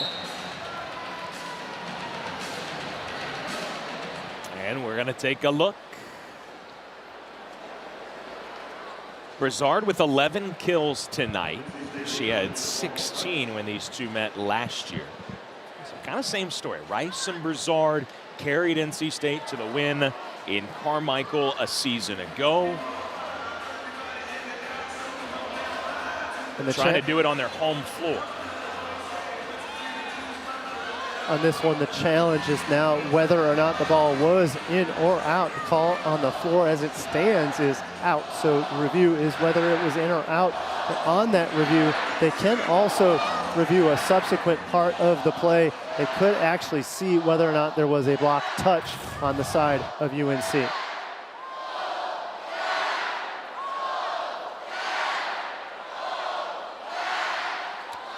Well, the tape is kind of blocking that angle. Let's see. This might give us a good idea. You're going to have to go frame by frame there. Yep. And again, the call on the floor is out. That's what I see, at least in that initial look. I think so, too. A boom-boom play. And sometimes the hardest call for a line judge is actually when a ball is close to them as the call is confirmed on the floor. So Coach Slabé loses one of his challenges. But when that ball is so close to a line judge, they have to kind of pull away but still keep their eye on the line. Not as easy a call as it looks. This time the line judge did, in fact, get it right. Seemed like they were looking for the combo there because Coach Slabé could see he was also asking. So no touch also. So right there you're thinking, it's awfully close. We think maybe there was a touch. You're just looking for something.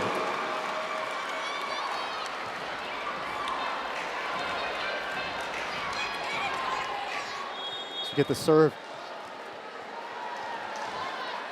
here from Shaftmaster. Again, that cutting spin serve that looks so good on the attack, but really attacking the ball from the service line. Brizard, same spots.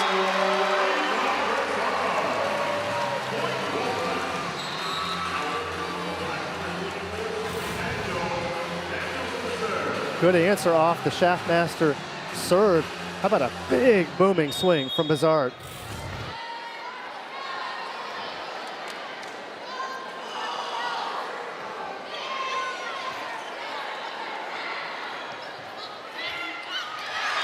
Carolina sides out quickly. Now, we've seen with the jump float a lot of time, that can have a knuckling effect. Daniels is not going for that. That's almost like a targeted to a specific area. What's the calculus there, and what do you even call that? Well, really all she's trying to do there is split two servers, get a little bit of indecision. Okay. Or split two passers and try to create a little bit of indecision. It didn't work on that one, but clearly that's what Daniels is pinpointing on that serve. Amanda Rice back in the front row, immediately making her presence known.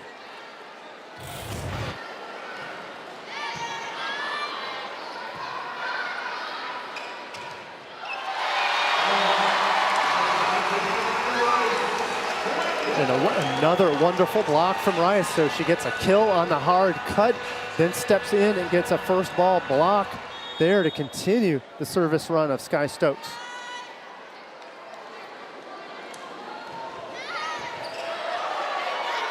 Hampton goes into the seats of the bench and keeps it alive.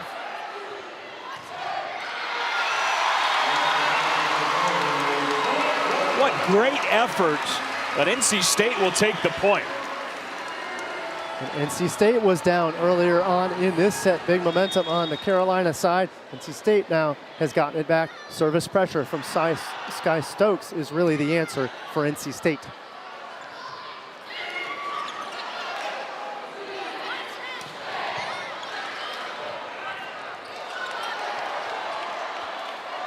Cabello's taken out. Stokes will set it up for Rice. Oh, Thorpe goes all the way across. Courtney Bryant with a quality swing there. We haven't heard from Bryant in quite a while. Good blocking on the NC State side. And of course, it's the service run, a 4-point service run from Stokes. Prompts the timeout from Coach Shaw in UNC. Coach Schlabay loving it as his team has opened up a lead here in the fourth. Timeout, North Carolina.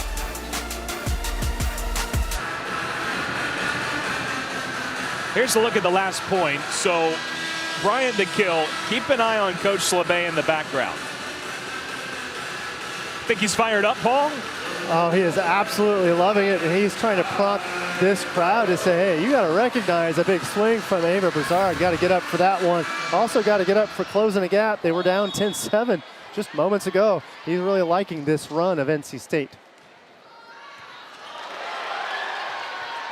Schaffmaster runs it down.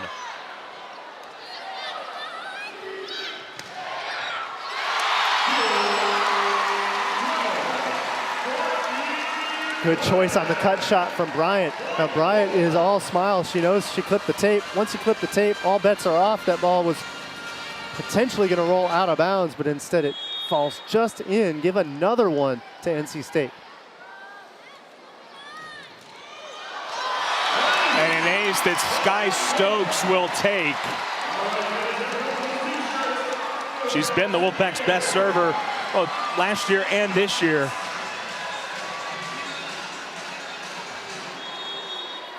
Great serve by her, a 7-point scoring run for her in NC State. Comes to an end on the service error. Still love the aggressive serving from Stokes. Stokes last year was a topspin server, but adjusted and changed her game plan. Missing too many serves with that aggressive topspin last year. Switched to the running float. It has really paid off for her this year.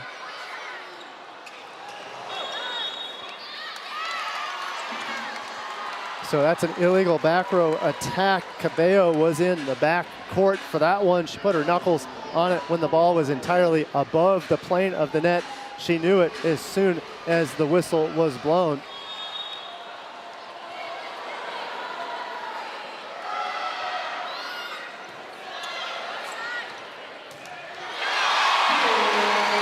It's a couple times tonight she's gone with the one-handed set to Rice.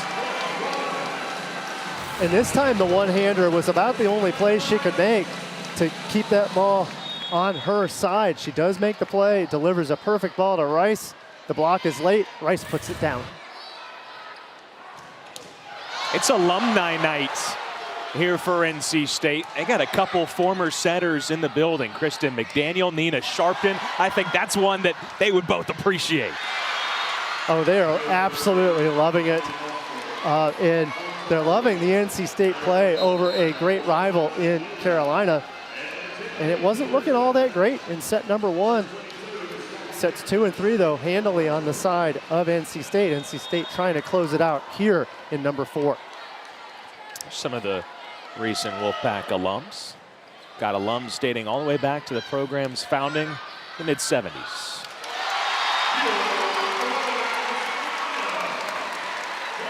And you almost feel at this point as though Carolina's just a little bit deflated. They're not playing with the kind of energy that they did in set 1 and parts of set 2. There, unfortunately, the miss on the dig from Sophie Hampton in the backcourt.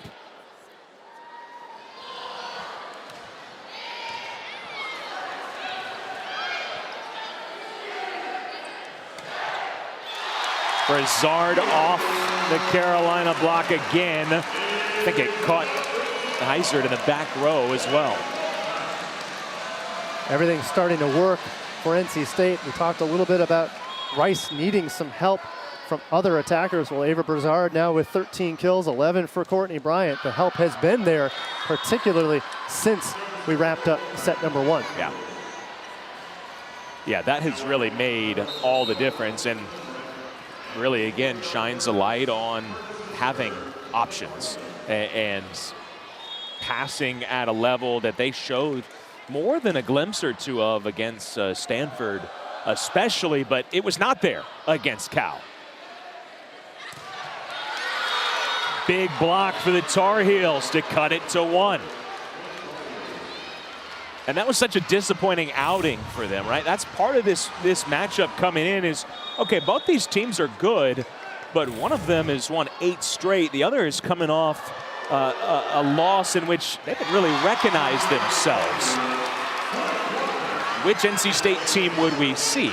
And they were a little sloppy in the first set. Since then, look, they haven't been perfect, right? But they've been much, much improved. They really have been, and it has been the offense of NC State that has really improved. They're hitting in this set 364. That offense has really moved up. We saw a graphic of that earlier where the offense efficiency has been to the side of NC State. Sets 2, 3, and 4 to a high level. Give a lot of credit to Naomi Cabello for delivering some quality balls when the NC State pass has been there.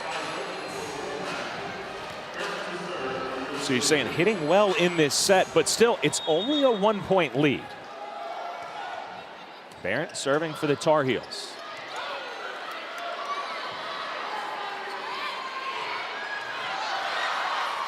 Peterson does nicely to keep the ball in play. She'll set Brazard. No touch.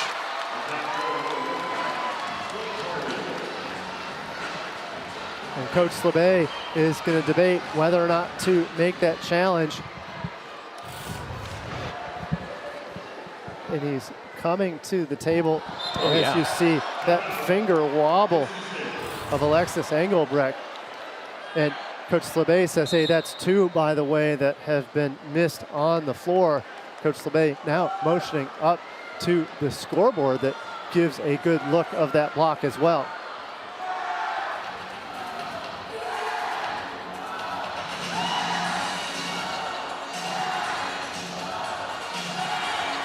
So no challenge here, but they did show a review that you saw. So no challenges for NC State, but I think they got a card as well.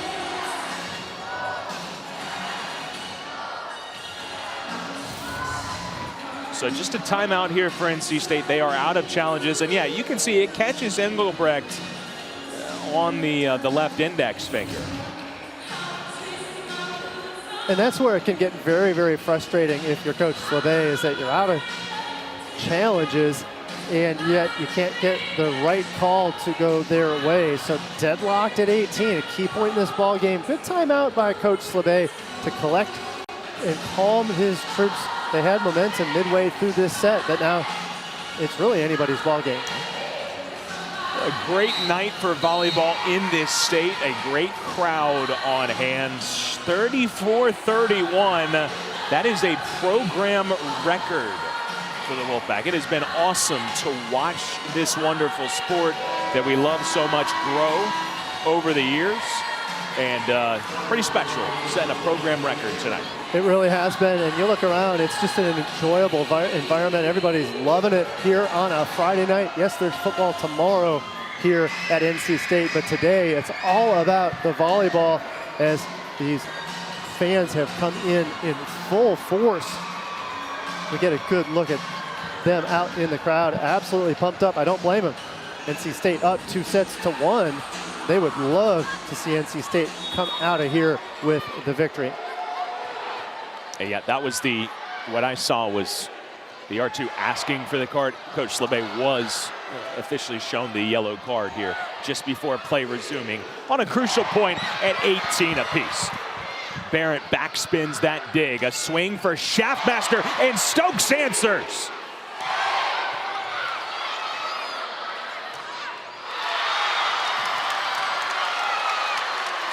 Point Carolina as she put it down the line to take the lead. Schaffmaster had missed this ball earlier on in this set, but she tries again down the line. This time she gets it. Madison Williams giving line was the only place Schaffmaster could go, and she gets it. Tough serve. Brizard had to play it. Now she rises up. Carolina's got an answer.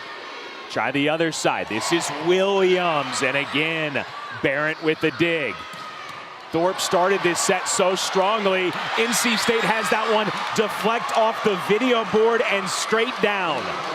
It's still playable if you have hits remaining, but obviously that changed the trajectory of that ball by a lot. Timeout, Wolfpack.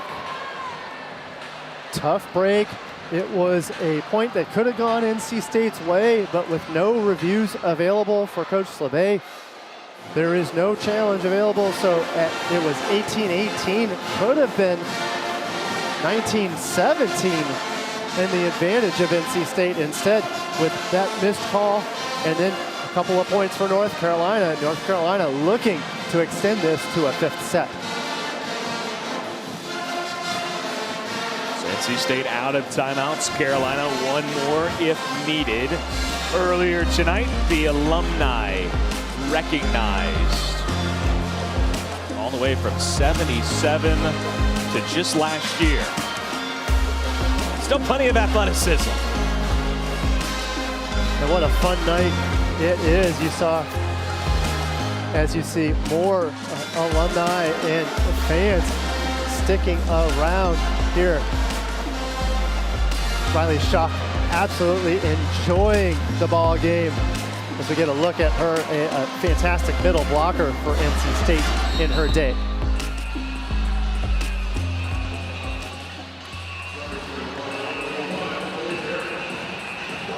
Both teams back on the court. North Carolina on a 4-0 run. I've been impressed with their defense during this stretch. They've been very, very scrappy. The offense has been all right, but it's been the defense that has survived long rallies. Eventually, the advantage to Carolina on each of those 4 points. Tip from Brizard. And NC State had to have a point there. They got it. Brizard had been going high hands and high heavy power, so the tip mixed in works out really, really nicely for Brizard to get that one on the point.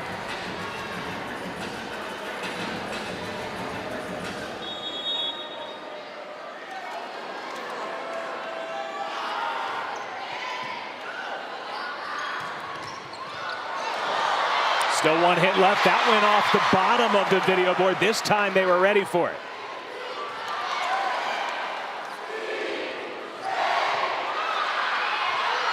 It's out. And we've seen great choices for the most part from the setting of NC State, but they're going back to Amanda Rice. That was not the best situation or angle for Rice to take a swing. A great pass off a Schaffmaster serve.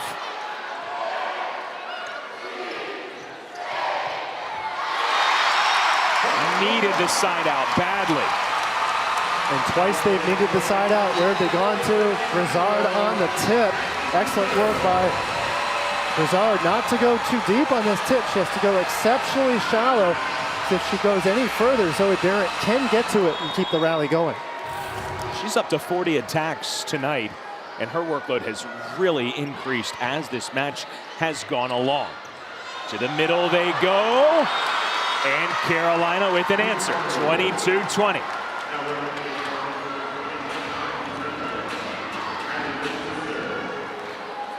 Maddie May on serve, so that means 3 rotations in the front court from Jackie Taylor on the middle block. The freshman have to look to see if NC State can target her on the block. Really, the question is whether or not they can be in system. If they can, that'll force Taylor to try to cover all 30 feet of the net. They are in system. And there it is, perfect pass, which is just what the doctor ordered. If you're NC State, it forces Jackie Taylor to try to get all the way over. She can't do it. Chelsea Thorpe had too much work to cover a fantastically swinging Rice for the kill. Again, they've cut it to 1 for the second time this set. Stokes uses the tape and gets an ace. She gets the home crowd and the home record attendance bounce with that one to close the gap, tie it at 22. I love this timeout from Coach Mike Shaw. The last time Sky Stokes went to the service line, she put a 6-0 run together. So a timeout here is so important to either break up the rhythm of the serve, but also a little X and O. Hey, what are we going to do against this serve, particularly if we're in a 1 or 2 point pass situation is really key. You know, you can only tell your kids to pass perfectly so much. Well, of course they're trying to pass perfect. So now it's what do we do when we're out of system to still put pressure on NC State, because this serve from Stokes is looking really good. No timeouts remaining. And it's a 3-point race at this point. And this is what you drill, right? I mean, you in practice all the time, Coach, you're going, hey, it's 2020 or 22-22 in this case. Who can get a 25? That's right. By 2. Best of 3. You practice it off of service reception. You practice it on your serve. So we get a glance at what is stake. A lot at stake. North Carolina trying to stay unblemished, and a victory here would at least maintain that RPI. Of course, NC State trying to protect home court. We talked about them at a 60 RPI to North Carolina's 19. A victory for NC State would also clearly lift their RPI as they continue to try to stay in the conversation later on this season for an NCAA bid.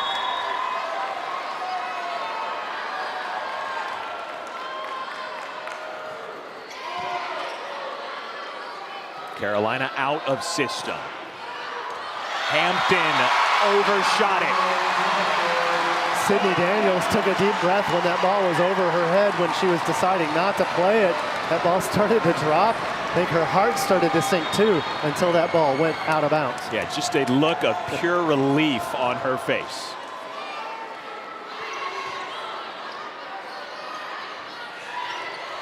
There's Daniels, makes the play. Match point, NC State. Another great choice from Cabello. Cabello goes to the backside, finds Rice. Rice goes high hands. Sky Stokes with a chance to finish things off in 4. It's a 3-0 run to force match point. An overpass.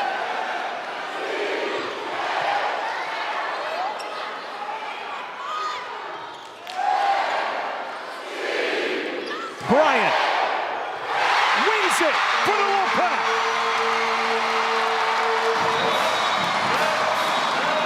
It's their second straight win over Carolina and their 5th consecutive ACC home win. Great answer from NC State coming off of the West Coast swing. They lost set number 1. Sets 2, 3, and 4 was the serve that really put pressure on UNC. Of course, that final swing that lands just in bounds for the finish. Great service run, a 5-point run from Sky Stokes to finish off the Tar Heels. Amanda Rice had 20 kills a year ago in Chapel Hill. She set the pace with 19 tonight, but she needed help. It was Brizard with 15. It was Bryant with 12, including the one that sealed it.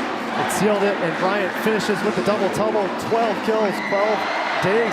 Amanda Rice did get that help. She didn't get it in set 1, but sets 2, 3, and 4. Brizard and Bryant kicked in for kills en route to a 4-set victory. Fantastic win for NC State today.